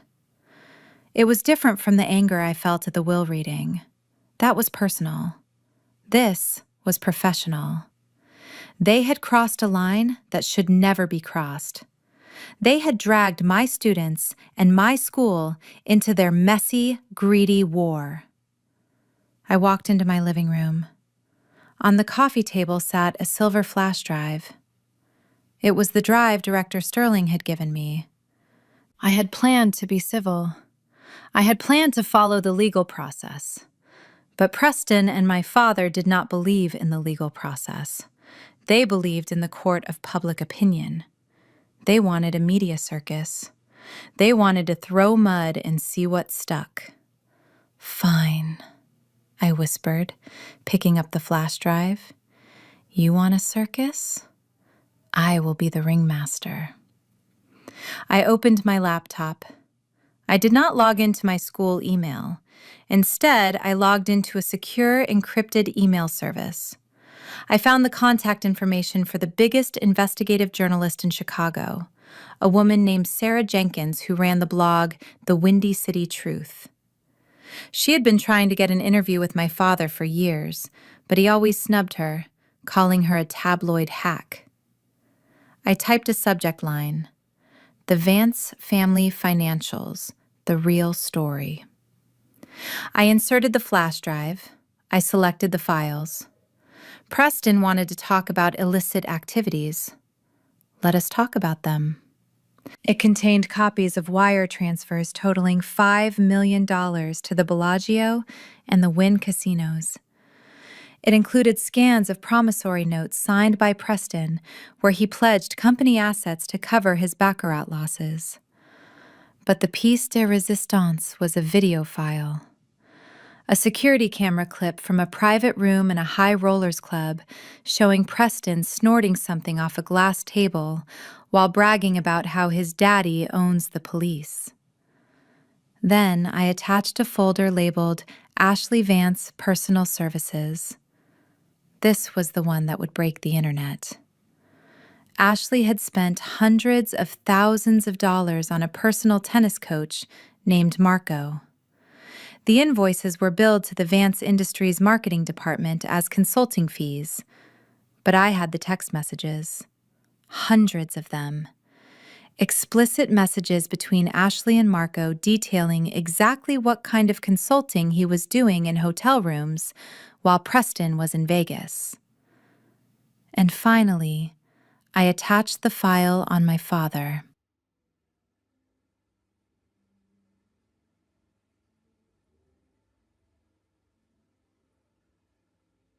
The emails where he instructed his accountants to falsify tax returns. The memos where he called his own employees peasants and idiots. I wrote a short message to Sarah Jenkins. You have 1 hour to publish this before I send it to the New York Times. The narrative changes today. I hit send. Then I made a pot of coffee and waited. It did not take an hour. It took 40 minutes. I refreshed the browser and there it was. The headline was in bold red letters across the top of the Windy City Truth. The Vance Papers. How Chicago's golden family stole billions and lied to you. The article was a bombshell. It laid out everything. The gambling, the affairs, the embezzlement, the tax fraud. And right in the middle of the article, Sarah Jenkins had included a section about the smear campaign against me. She wrote, "It appears the accusations against Jasmine Vance, the only member of the family not implicated in these crimes, were a calculated distraction." While her brother was betting company payroll on black, and her sister-in-law was paying for companionship with corporate funds, Jasmine Vance was teaching history in a public school.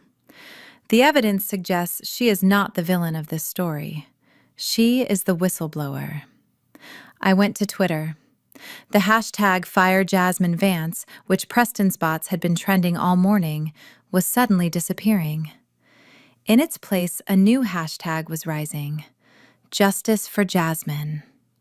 I watched the comments roll in. The public mood shifted like the wind. 1 minute they were calling me a predator. The next, they were calling me a hero.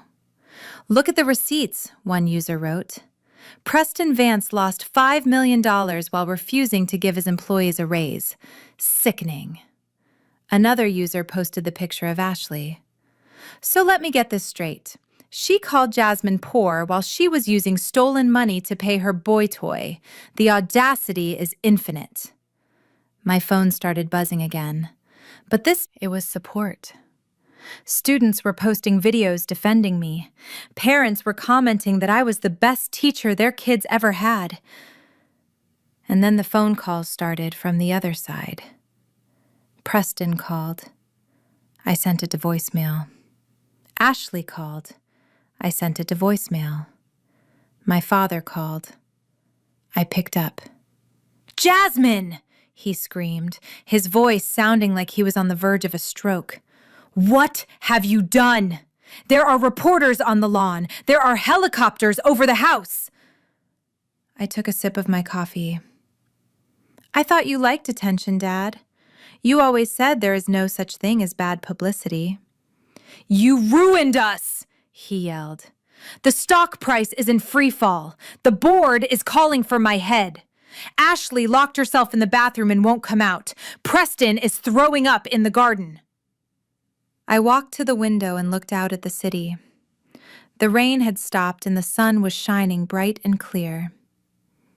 "You ruined yourselves, Dad," I said calmly. "I just turned on the lights." I hung up. I knew this wasn't the end. A wounded animal fights the hardest right before it dies. My father would try one last desperate move. He would try to use the law. He would try to claim the evidence was obtained illegally. He would try to bury me in court. But he didn't know that I had one more card to play. A card that would ensure he didn't just lose his company. A card that would ensure he lost his freedom. I looked at the $20 bill sitting on my counter. It was just a piece of paper, but it had brought down an empire. I picked up my keys. It was time to go to the office. Not my classroom, but the headquarters of Vance Industries. It was time to take my seat at the head of the table. The text message that finally broke my brother Preston arrived at 2 in the morning. It was not a long message. It was a single photograph sent from an unregistered number. The photo showed the front door of the luxury condo where Preston was currently hiding.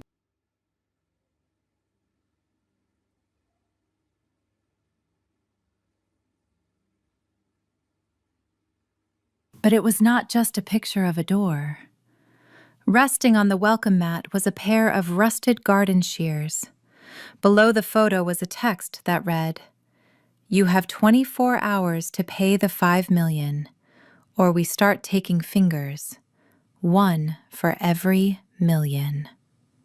Preston Vance was a man who had never known true fear. He had known stress when the stock market dipped. He had known annoyance when his latte was cold. But he had never known the primal terror of being hunted. He was sitting on the floor of his bathroom, shaking so hard his teeth chattered. He had called every friend he had. He had called every contact in his phone. Nobody answered. When you are a falling star, everyone wishes upon you, but nobody catches you. He had one option left. One person who had the power to stop the bleeding. The person he had spent his entire life. It was a place with sticky floors and the smell of stale beer and regret. A place where nobody knew the name Vance and nobody cared about stock prices. I arrived 10 minutes early. I ordered a soda and sat in the back booth watching the door. When Preston walked in, I almost didn't recognize him. The golden boy of Chicago looked like a ghost. His designer suit was wrinkled and stained. He hadn't shaved in 2 days. His eyes darted around the room, scanning for danger in every shadow. He saw me and rushed over, practically collapsing into the booth opposite me. He reached for my hand, but I pulled it back. "Jasmine, thank God," Preston whispered, his voice hoarse. "You have to help me. They are going to kill me. They sent a picture of shears, Jasmine. They are going to cut off my fingers." I looked at him calmly. I did not feel satisfaction. I thought I would. I thought seeing him broken would make me happy, but it just felt sad. It was like watching a sickly animal that had been kicked too many times. I took a sip of my soda. $5 million is a lot of money, Preston. That is a lot of gambling debts. "It is not just gambling," he stammered, wiping sweat from his forehead. "I borrowed against the cars. I borrowed against the condo. I owe people you do not want to know. Please, Jasmine, unfreeze the trust, just for an hour. Let me pay them, and I promise I will disappear. I will go to Europe. You will never see me again." I shook my head slowly. "I cannot do that, Preston. The moment I unfreeze the trust, the FBI will swoop in. The accounts are evidence now. If I move money for you, I go to jail too." Preston put his head in his hands and began to sob. It was a pathetic sound.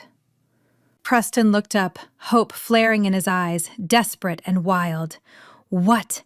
Anything. I will do anything." "I have a slush fund," I said. "A personal emergency fund that Grandpa left me separate from the main trust. It has exactly $5 million in it. It is clean money. I can wire it to your creditors within the hour." Preston reached across the table, grabbing my wrist this time. "Do it. Please, Jasmine, do it. I will pay you back, I swear." "I do not want you to pay me back," I said, pulling my arm away. "I want a trade." "A trade?" Preston asked, confused. "I want Dad." Preston blinked. "What do you mean?" "I mean, I need evidence, Preston. Real evidence. I have the bank records, but Dad is slippery. He is already spinning a narrative that you and I nodded. "Exactly. He is cutting you loose. So I want you to cut him loose first. I want a confession. I want you to go to him wearing a wire. I want you to get him to admit that he authorized the fake invoices, that he knew about the Cayman accounts, that he ordered the tax fraud. Preston recoiled. I cannot do that. He is my father. He is the man who let you borrow money from the mob, I countered. He is the man who watched you drown in addiction and did nothing but hand you a shovel to dig deeper.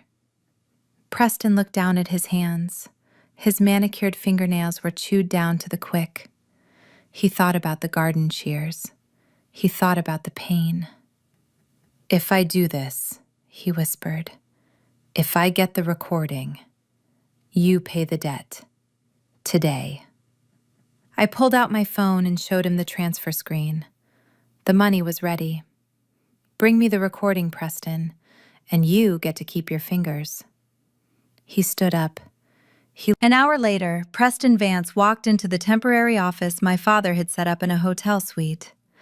Reginald Vance was pacing the room, shouting at a team of expensive lawyers. When he saw Preston enter, he stopped. I told you not to come here, Reginald barked. You are a liability, Preston. Get out before I call the police. Preston didn't leave. He walked over to the minibar and poured himself a water. His hands were shaking, but he forced himself to focus. The small digital recorder taped to his chest felt like it was burning a hole in his skin. I am leaving, Dad, Preston said quietly. I just came to say goodbye. I am going to turn myself in. Reginald laughed, a cruel, harsh sound. Good. Go ahead. Tell them everything. Tell them how you stole from the company to play poker. I will, Preston said, turning to face his father. But I am... Reginald's face turned purple. You keep your mouth shut about that. Why? Preston pressed, stepping closer. Are you afraid they will find out about the pension fund? The $20 million you took from the workers' retirement to buy the jet? Reginald grabbed Preston by the lapels of his jacket. Listen to me, you idiot. That pension fund theft saved this company. If I hadn't cooked those books, we would have gone under 10 years ago. I did what I had to do. I falsified those returns to keep us afloat. I authorized every single transfer, and I would do it again. You are just too weak to understand the burden of leadership.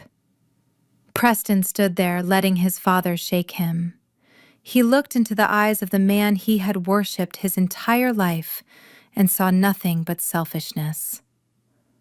You are right, Dad, Preston said softly. I am weak, but I am learning. He pulled away from his father. Goodbye, Dad. He walked out of the hotel. When the doors closed, he leaned against the metal wall and let out a long, shuddering breath. He reached into his shirt and peeled the tape off his skin. He held the tiny black device in his hand. It was light, but it carried the weight of a prison sentence. We met again at the bar 2 hours later. The place was emptier now, just a few drunks nursing their sorrows. Preston slid into the booth. He didn't say a word. He just slid the small USB drive across the sticky table. I picked it up. Is it on here? I asked. Preston nodded, staring at the table. Everything. He admitted to the pension theft. He admitted to the tax fraud. He admitted that he taught me how to launder the money. It is all there.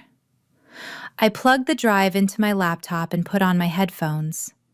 I listened to the file. The audio was crisp and clear. My father's voice, arrogant and angry, confessing to federal crimes. It was the nail in the coffin. He was going away for life. I closed the laptop and put the drive in my pocket. I picked up my phone and pressed the transfer button. Done, I said. The funds are with your creditors. You are free, Preston. Preston let out a sob of relief. He slumped against the seat looking like a deflated balloon. Thank you, Jasmine. Thank you. He looked at me, expecting me to smile, expecting me to welcome him back into the fold now that he had betrayed our father. But I just looked at him.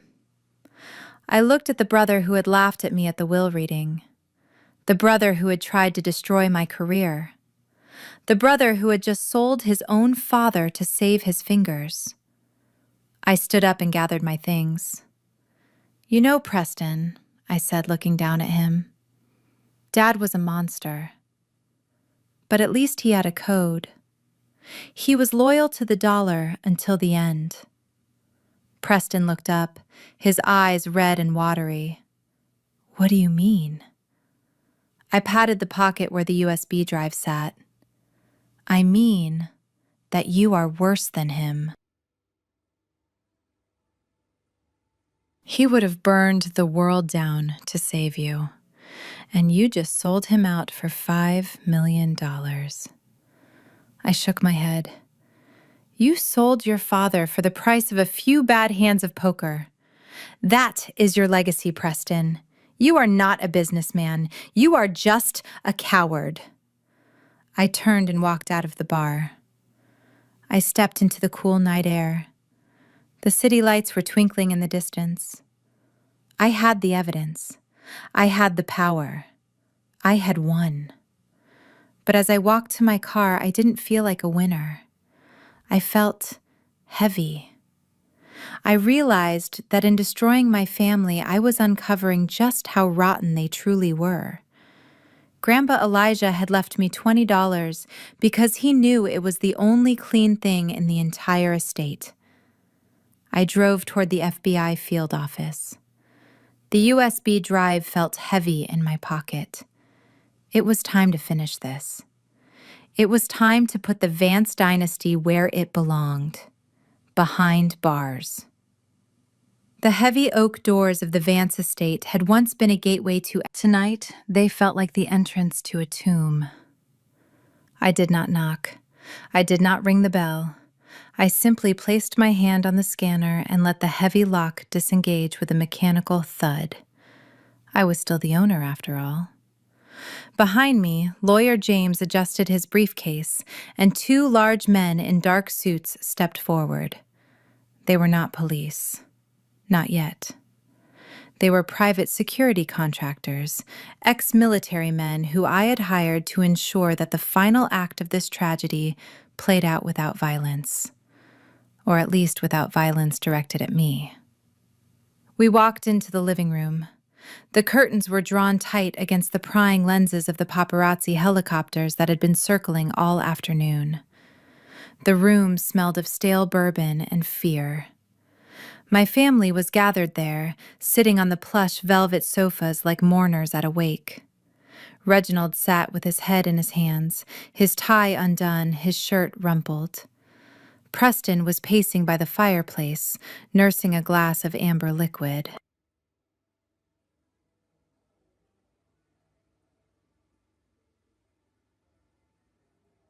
Ashley was curled in a chair, clutching a pillow, her mascara running down her cheeks in black rivers. When I entered the room, the air shifted. Reginald looked up. His eyes were red-rimmed and desperate. For a fleeting second, I saw relief in his face. He thought I was there to save them. He thought I had come to offer a lifeboat. Jasmine, he croaked, standing up unsteadily. Thank God, you came to your senses. Tell me you stopped this madness. Tell me you called the press off. I did not answer him. I motioned for the bodyguards to stand by the door. I walked to the center of the room. I looked at the three people who shared my blood and realized I felt absolutely nothing for them. The anger was gone. The hurt was gone. All that was left was a cold, clinical pity. Lawyer James stepped forward and placed a sleek black speaker on the coffee table. Reginald frowned, looking from the speaker to me. What is this? We do not have time for games, Jasmine. The SEC is opening an investigation tomorrow. We need to get our story straight. We need to present a united front. He looked at Preston. Preston and I have been talking. We have a plan. We are going to blame the CFO. We will say he rogue. We will say he misled us. It is the only way to save the family name. Preston nodded vigorously, avoiding my eyes. That is right. It was the CFO. We were victims, Jasmine. Just like you. I looked at Preston. The cowardice radiating off him was almost nauseating. He was ready to send an innocent man to prison to save his own skin just hours after he had sold his own father to save his fingers. I shook my head slowly. There is no united front, Dad. There is no family name to save. I pressed the play button on the speaker. The voice that filled the room was crystal clear. It was Preston's voice, recorded just hours ago in the bar. Dad knew everything.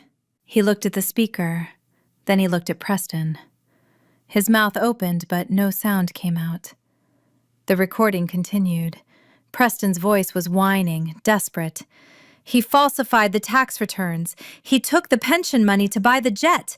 He told me that if I did not sign the papers, he would cut me off. He is the mastermind, Jasmine. I was just following orders. The silence that followed was heavy and suffocating.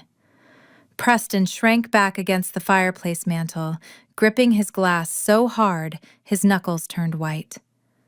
Reginald turned to his son slowly.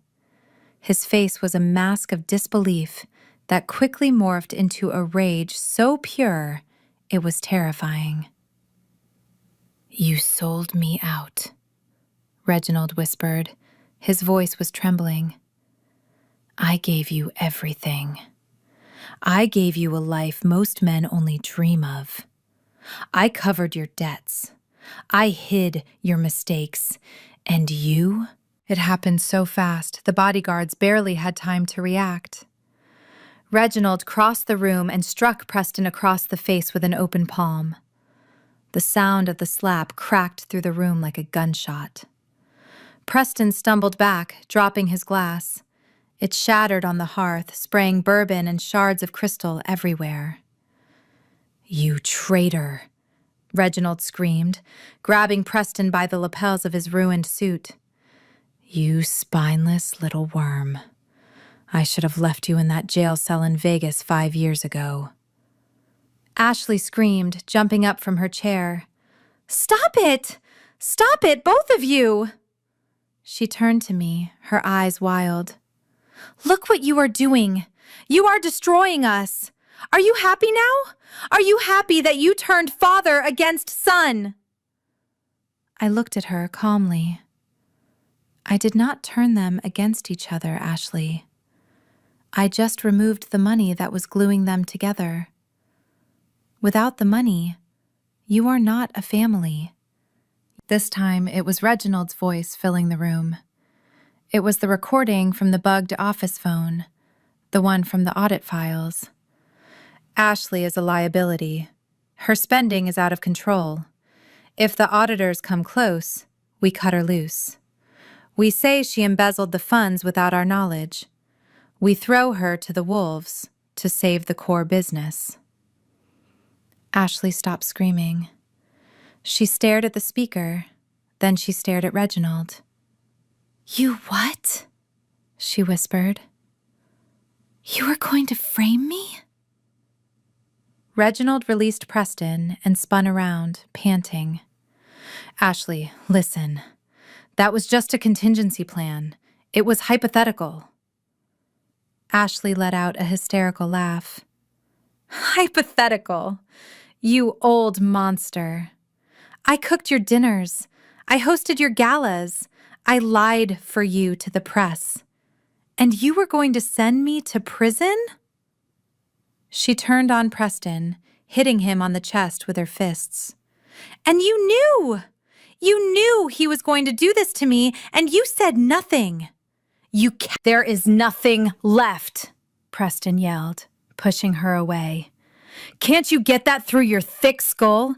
There is nothing left to split. It is all gone. The room descended into chaos. Reginald was shouting at Preston. Preston was shouting at Ashley.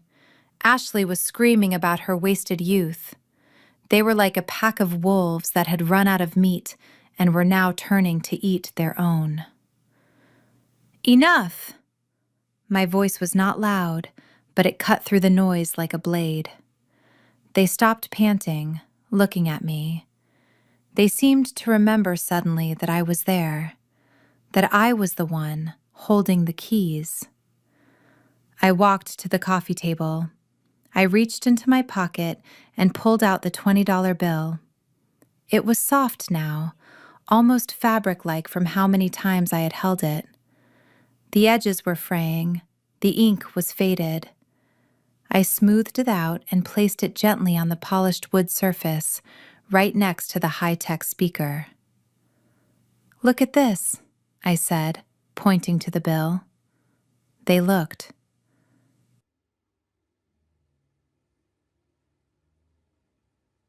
They looked at the crumpled piece of currency that they had laughed at only 48 hours ago. "This is you," I said softly. "This bill is old. It is wrinkled. It has been passed from hand to hand. It is dirty, but it has value because it stands for something. It stands for a promise." I looked at my father. "You stood for nothing, Dad. You thought value came from the number of zeros in a bank account.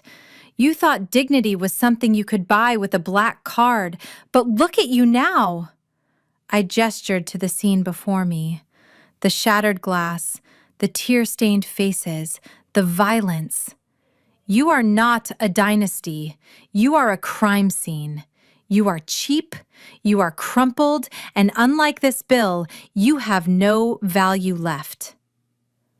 Reginald slumped onto the sofa, burying his face in his hands. He looked small. He looked defeated.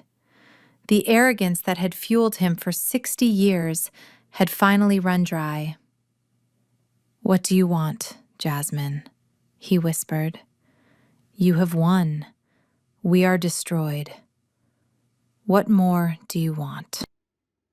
I looked at Lawyer James. He opened his briefcase and took out 3 thick envelopes. He placed them on the table next to the $20 bill. "These are plea deals," I said. They looked up, confusion warring with fear in their eyes. "I have spoken to the district attorney," I explained. "I handed over the audit files this morning, but I held back the recordings. I held back the proof of intent." Reginald sat up. "Why?" "Because Grandpa built this name," I said, my voice catching slightly. "And as much as I hate what you have done to it, I do not want the name Vance to be synonymous with a circus trial that drags on for years." I pointed to the envelopes. "You have a choice. Tonight, right now, you can take these envelopes. Inside is a confession agreement. You surrender to the FBI tomorrow morning voluntarily. You plead guilty to fraud and embezzlement. You accept the minimum sentences. Dad gets 10 years, Preston gets 5.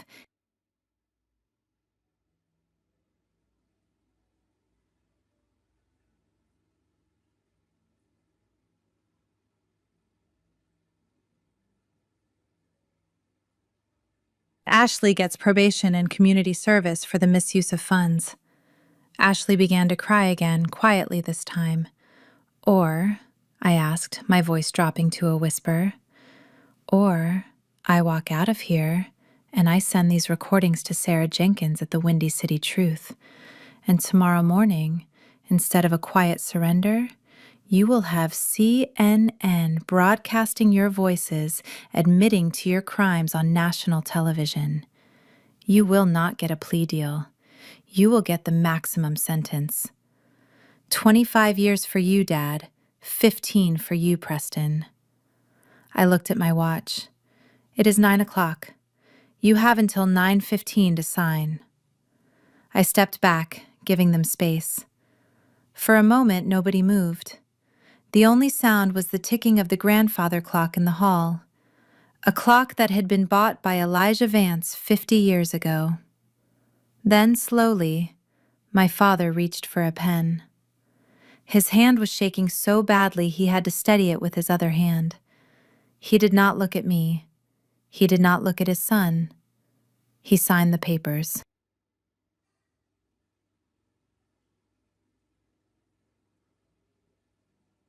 He pushed the envelope across the table. "Done," he whispered. Preston signed next, wiping tears from his face.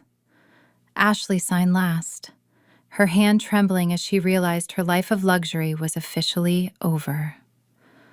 Lawyer James collected the papers. He checked the signatures. He nodded to me.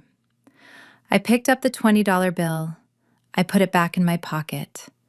I turned to leave. "Jasmine!" my father called out. I stopped, but I did not turn around. "Why?" he asked, his voice broken. "Why did he give it to you? Why didn't he trust me?" I stood there for a moment looking at the heavy oak doors.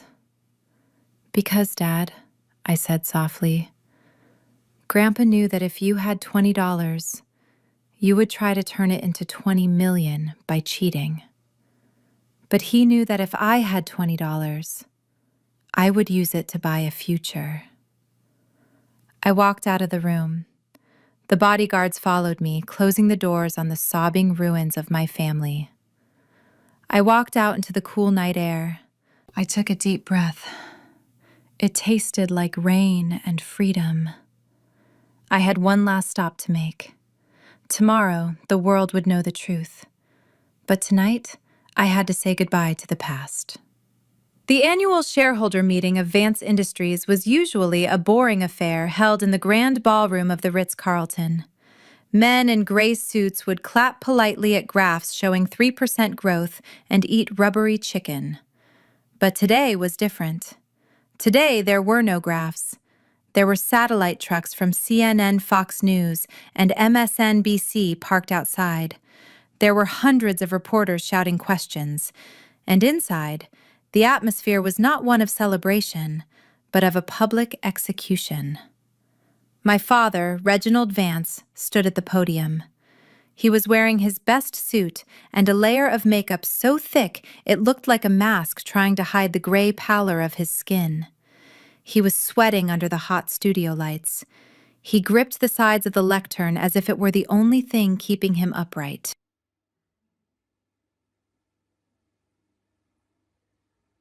He was fighting for his life, and he had decided that the only way to survive was to destroy me completely. "Ladies and gentlemen," Reginald began, his voice booming through the speakers, "the rumors you have heard over the last 24 hours are distressing. They are false. But they come from a place of deep tragedy. My daughter, Jasmine Vance, has suffered a psychotic break. The death of her grandfather pushed her over the edge. The documents released to the press are forgeries created by a confused and sick mind. We are currently seeking a court order to have her institutionalized for her own safety." A murmur went through the crowd. I watched from the wings of the stage hidden in the shadows. He was good. I had to give him that. He looked like a heartbroken father. Therefore, Reginald continued gaining confidence. "I am asking the shareholders to vote immediately to suspend the bylaws and grant me emergency dictatorial powers to protect the company from this internal attack. We must secure our assets from my daughter's madness." I signaled to Director Sterling, who was standing beside me. "It is time," I said. I did not run onto the stage. I walked. I walked slowly and deliberately, the heels of my shoes clicking rhythmically on the hardwood floor. The sound was amplified by the acoustics of the room. Reginald stopped speaking. He looked to his left. He saw me. His eyes went wide with panic. "Security!" he shouted, pointing a shaking finger at me. "Remove her! She is dangerous!" 2 guards stepped forward, but before they could touch me, Director Sterling stepped into the light, holding up a single piece of paper. "Stand down," Sterling commanded. "Anyone who touches the trustee will be charged with assault on a federal witness." The guards froze. They looked at Reginald, then at the powerful banker. They stepped back. I walked up to the podium. My father tried to block me, but he was trembling so hard he could barely stand. I looked at him. I looked at the man who had called me a disappointment my entire life. "You are in my seat, Dad," I whispered. Reginald stumbled back, forgetting his microphone was on. "You cannot be here. You signed the deal. You said you wouldn't come if I signed." I leaned into the microphone.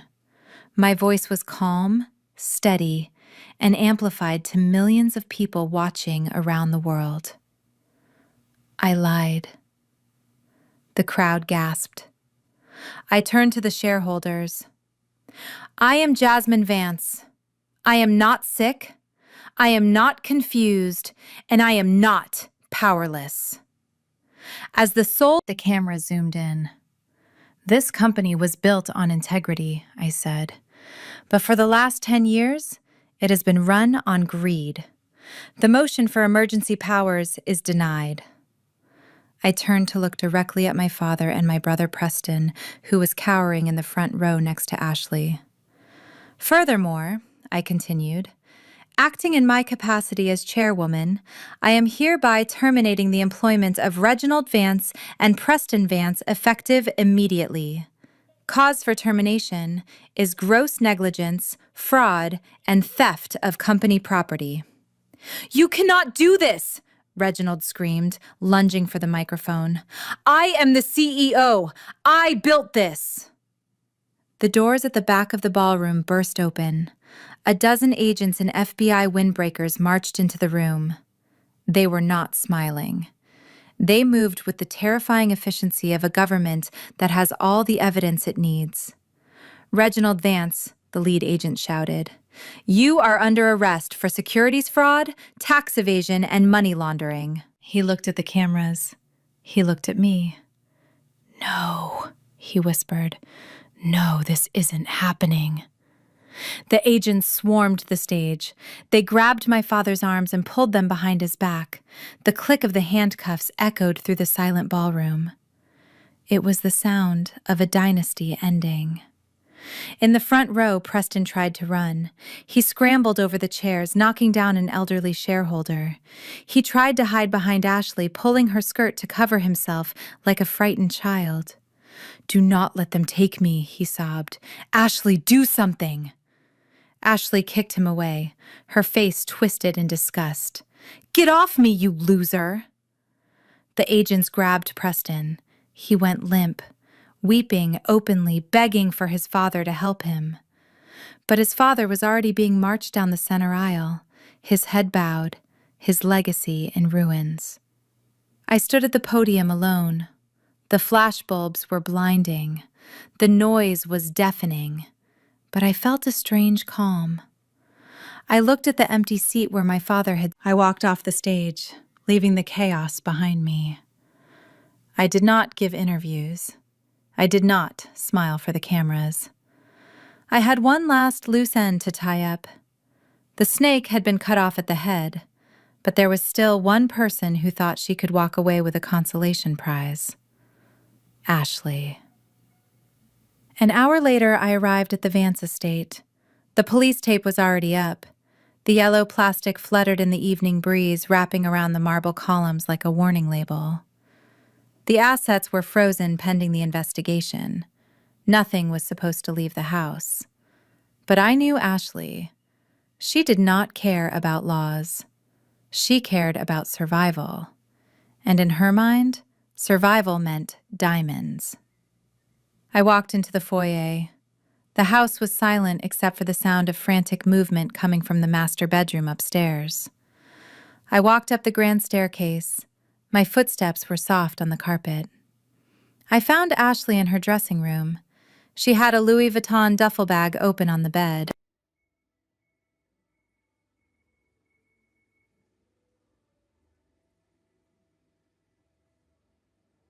She was sweeping jewelry into it by the handful. Necklaces, rings, bracelets. She was moving with the manic energy of a looting thief. Going somewhere? Ashley, I asked, leaning against the door frame. Ashley screamed and spun around, dropping a diamond tiara. She clutched the bag to her chest, breathing hard. "Jasmine," she hissed, "you startled me. I was just packing my personal items. The police said I could take essentials." I looked at the bag overflowing with glittering stones. "Since when are tiaras essential, Ashley?" "These are mine," she snapped, her eyes darting around the room looking for an exit. "Your grandfather left them to me. It was in the will. The Eleanor collection. $5 million worth of diamonds. They are my property and I am taking them. I need to sell them to pay for a lawyer and for a divorce." She zipped the bag shut. "Move out of my way, Jasmine. You took the company, you took the house, you took my husband. You are not taking these." I didn't move. I just watched her, clutching that bag like it was a life preserver on the Titanic. "You really do not know, do you?" I asked quietly. "Know what?" Ashley spat, adjusting the strap on her shoulder. I walked into the room. I picked up the tiara she had dropped. It sparkled beautifully under the chandelier lights. It looked heavy. It looked expensive. "Grandpa Elijah was a smart man," I said, turning the tiara over in my hands. "He knew about your shopping addiction, Ashley. He knew you only married Preston for the money. And he knew that eventually you would try to sell everything not bolted down."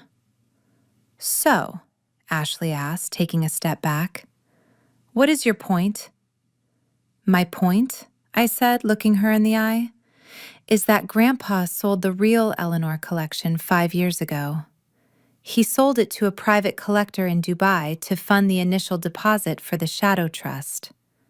He used the money to protect the company from you." Ashley's face went pale. "That is a lie. These are real." I tossed the tiara to her. She caught it, fumbling. "Catch," I said. It felt light, didn't it? Too light for platinum and diamonds. Ashley looked down at the crown in her hands. She ran her thumb over the stones. "These are high-quality cubic zirconia set in silver," I explained. "Costume jewelry.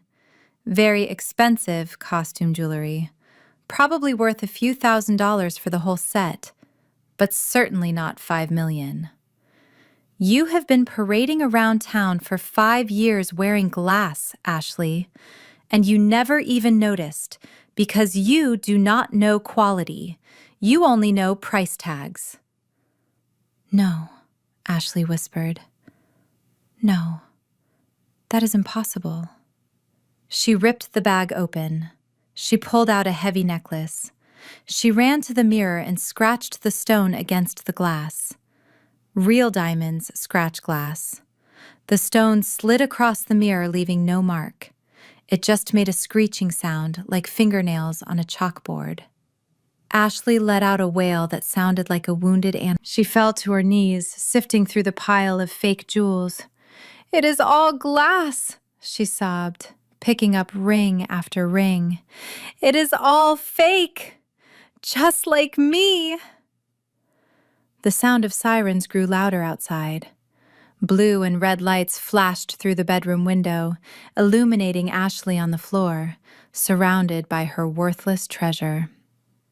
I walked to the window and looked down. 2 police cruisers had pulled up.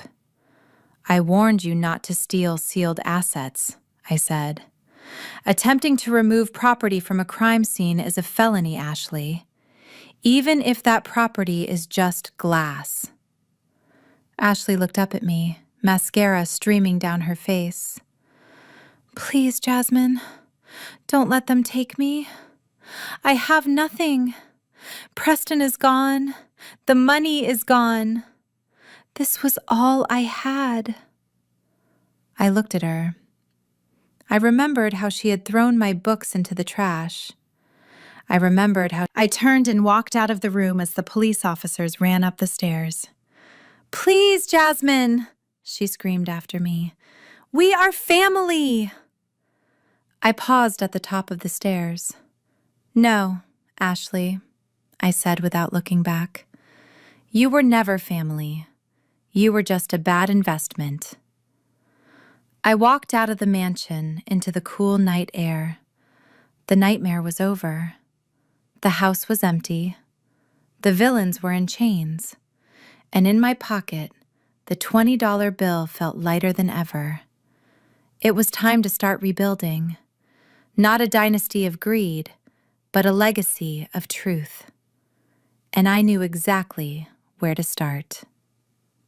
6 months had passed since the FBI raided the ballroom, and the name Vance became synonymous with the biggest corporate scandal in Chicago history. The winter snow had melted, revealing the grime underneath. The contract on the table was thick. It was a sale agreement. I wasn't trying to save Vance Industries. The rot went too deep. My father and brother had hollowed it out so thoroughly that there was nothing left to save but the debt. So I did the only responsible thing. I sold it. I sold the factories. I sold the office towers. I sold the patent portfolio. I sold it all for a fraction of what my father claimed it was worth, but enough to cover the one thing that mattered: the people. The proceeds from the sale went directly into a prioritized escrow account. Every cent of the stolen pension fund was restored. Every vendor who had been stiffed by my brother was paid in full, and every employee received a severance package that would keep them safe while they found new jobs. When I signed the final document, the CEO of Harrington looked at me with respect. You could have kept the brand, Jasmine. You could have rebranded and kept the profits. I shook my head. The brand is poison.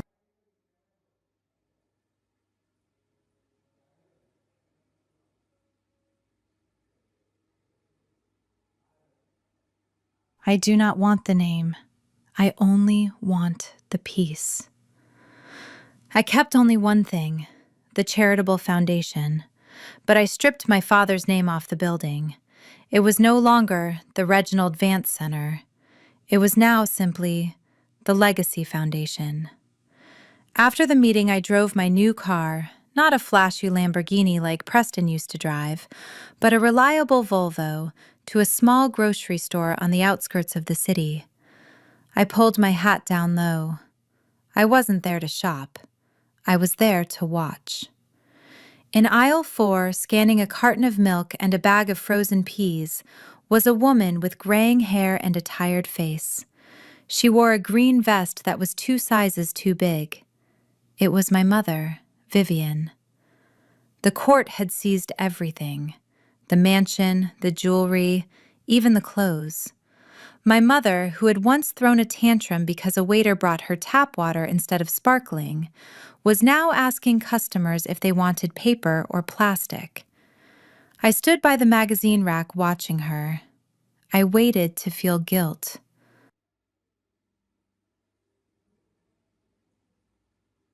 I waited to feel that old urge to rush in and save her, to sign a check and fix her problems. But the urge didn't come, because I remembered the dinner. I remembered her trying to bribe me with a worthless check while my father signed a mortgage he couldn't pay. She looked up, and for a second our eyes met across the store. She froze, holding a scan gun. I saw anger in her eyes. I saw blame. She still believed this was my fault. She still believed I had ruined her life rather than saving her from being an accessory to a felony. I didn't wave. I didn't approach her. I just turned and walked out. She had her life, and I had mine. My final stop was a place I had dreaded for weeks, the State Correctional Center. The sound of the heavy steel doors slamming shut behind me echoed in my bones. The air smelled of industrial cleaner and despair. I sat in the visitation room, separated from the prisoner. Reginald Vance had aged 20 years in 6 months. His hair was white and thinning. His skin was sallow. The arrogant posture was gone, replaced by the shuffle of a man who had lost all agency. He sat down and picked up the phone. He didn't say hello. "Are you happy now?" He rasped, his voice dry and bitter. "Are you happy seeing your father in a cage?" I looked at him calmly. "I am not happy, Dad. But I am at peace. And I hope you are too. You do not have to lie anymore. You do not have to pretend to be a billionaire." He slammed his fist against the glass, weak and ineffectual. "I was a billionaire. I built an empire. And you sold it. I heard what you did. You sold it to Harrington. You gave away my legacy to my enemy. I sold it to pay back the people you stole from." I corrected him. "I cleared the debts. The books are balanced, Dad. For the first time in 20 years, the Vance... Now you are just a teacher with a trust fund." I reached into my pocket. I pulled out a small plastic bag. Inside was a single object. "I asked the warden if I could leave you a gift," I said. He said it was allowed as long as it wasn't contraband. I slid the bag through the small slot at the bottom of the window. Reginald picked it up. He looked at it. His eyes went wide. It was the $20 bill, the same crumpled, dirty bill with the serial number E1990 Legacy. "What is this?" he whispered. I leaned into the microphone. "That is for the commissary, Dad. You can buy some snacks, maybe some chocolate, or a notepad to write your memoirs." He stared at the bill, his hands shaking. "You are mocking me." "No," I said, standing up. "I am giving you exactly what you gave me." I looked at him one last time. The man who had terrified me. "That is your inheritance, Dad," I said softly. "Don't spend it all in one place." I hung up the phone. I turned my back on his shouting. I signaled the guard. As I walked out of the prison through the series of locking gates, I took a deep breath. The air outside was cold and crisp. It tasted like winter, but it felt like spring. I walked to my car, unlocked the door, and for the first time in my life, I didn't look in the rearview mirror. I just drove forward. The lake house was exactly as I remembered it. It was a small cabin nestled among tall pines overlooking a body of water that reflected the sky like a mirror. It was the only property I had bought back from the liquidation using my own money. This wasn't corporate assets. This was home. I sat on the wooden dock, my legs dangling over the edge, just inches above the water. Beside me was a fishing rod, the old bamboo one Grandpa Elijah had taught me to use. The sun was setting, casting a golden glow over the trees.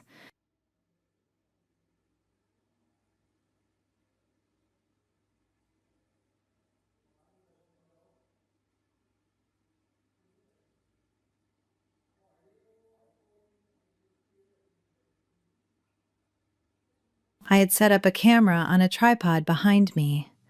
The red light was blinking, recording the final entry in my video diary.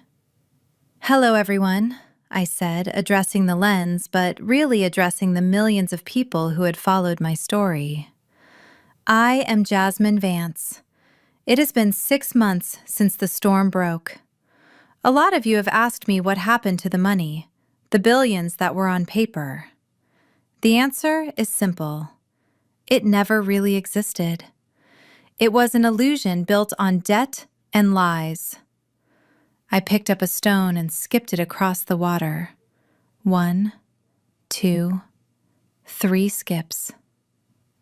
But out of the wreckage, we built something real. Today, I am officially launching the $20 Scholarship Fund. I smiled at the camera. This isn't a scholarship for the students with the perfect grades or the rich parents. This is a scholarship for the black sheep, for the kids who sit in the back of the class, for the ones who have been told they are disappointments,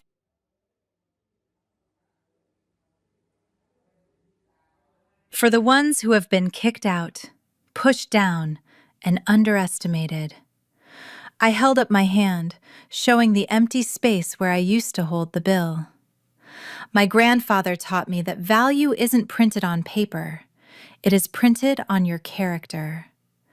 My father had billions, and he ended up with nothing. I had $20, and I ended up with everything. I looked out at the lake, feeling the presence of my grandfather in the wind rustling the trees. Money cannot buy class. It cannot buy loyalty, and it certainly cannot buy a legacy. A legacy is what you leave behind in the hearts of the people you help, not the bank accounts you fill. I reached for the fishing rod and cast the line into the water. The lure hit the surface with a gentle splash, creating ripples that expanded outward, touching everything in their path.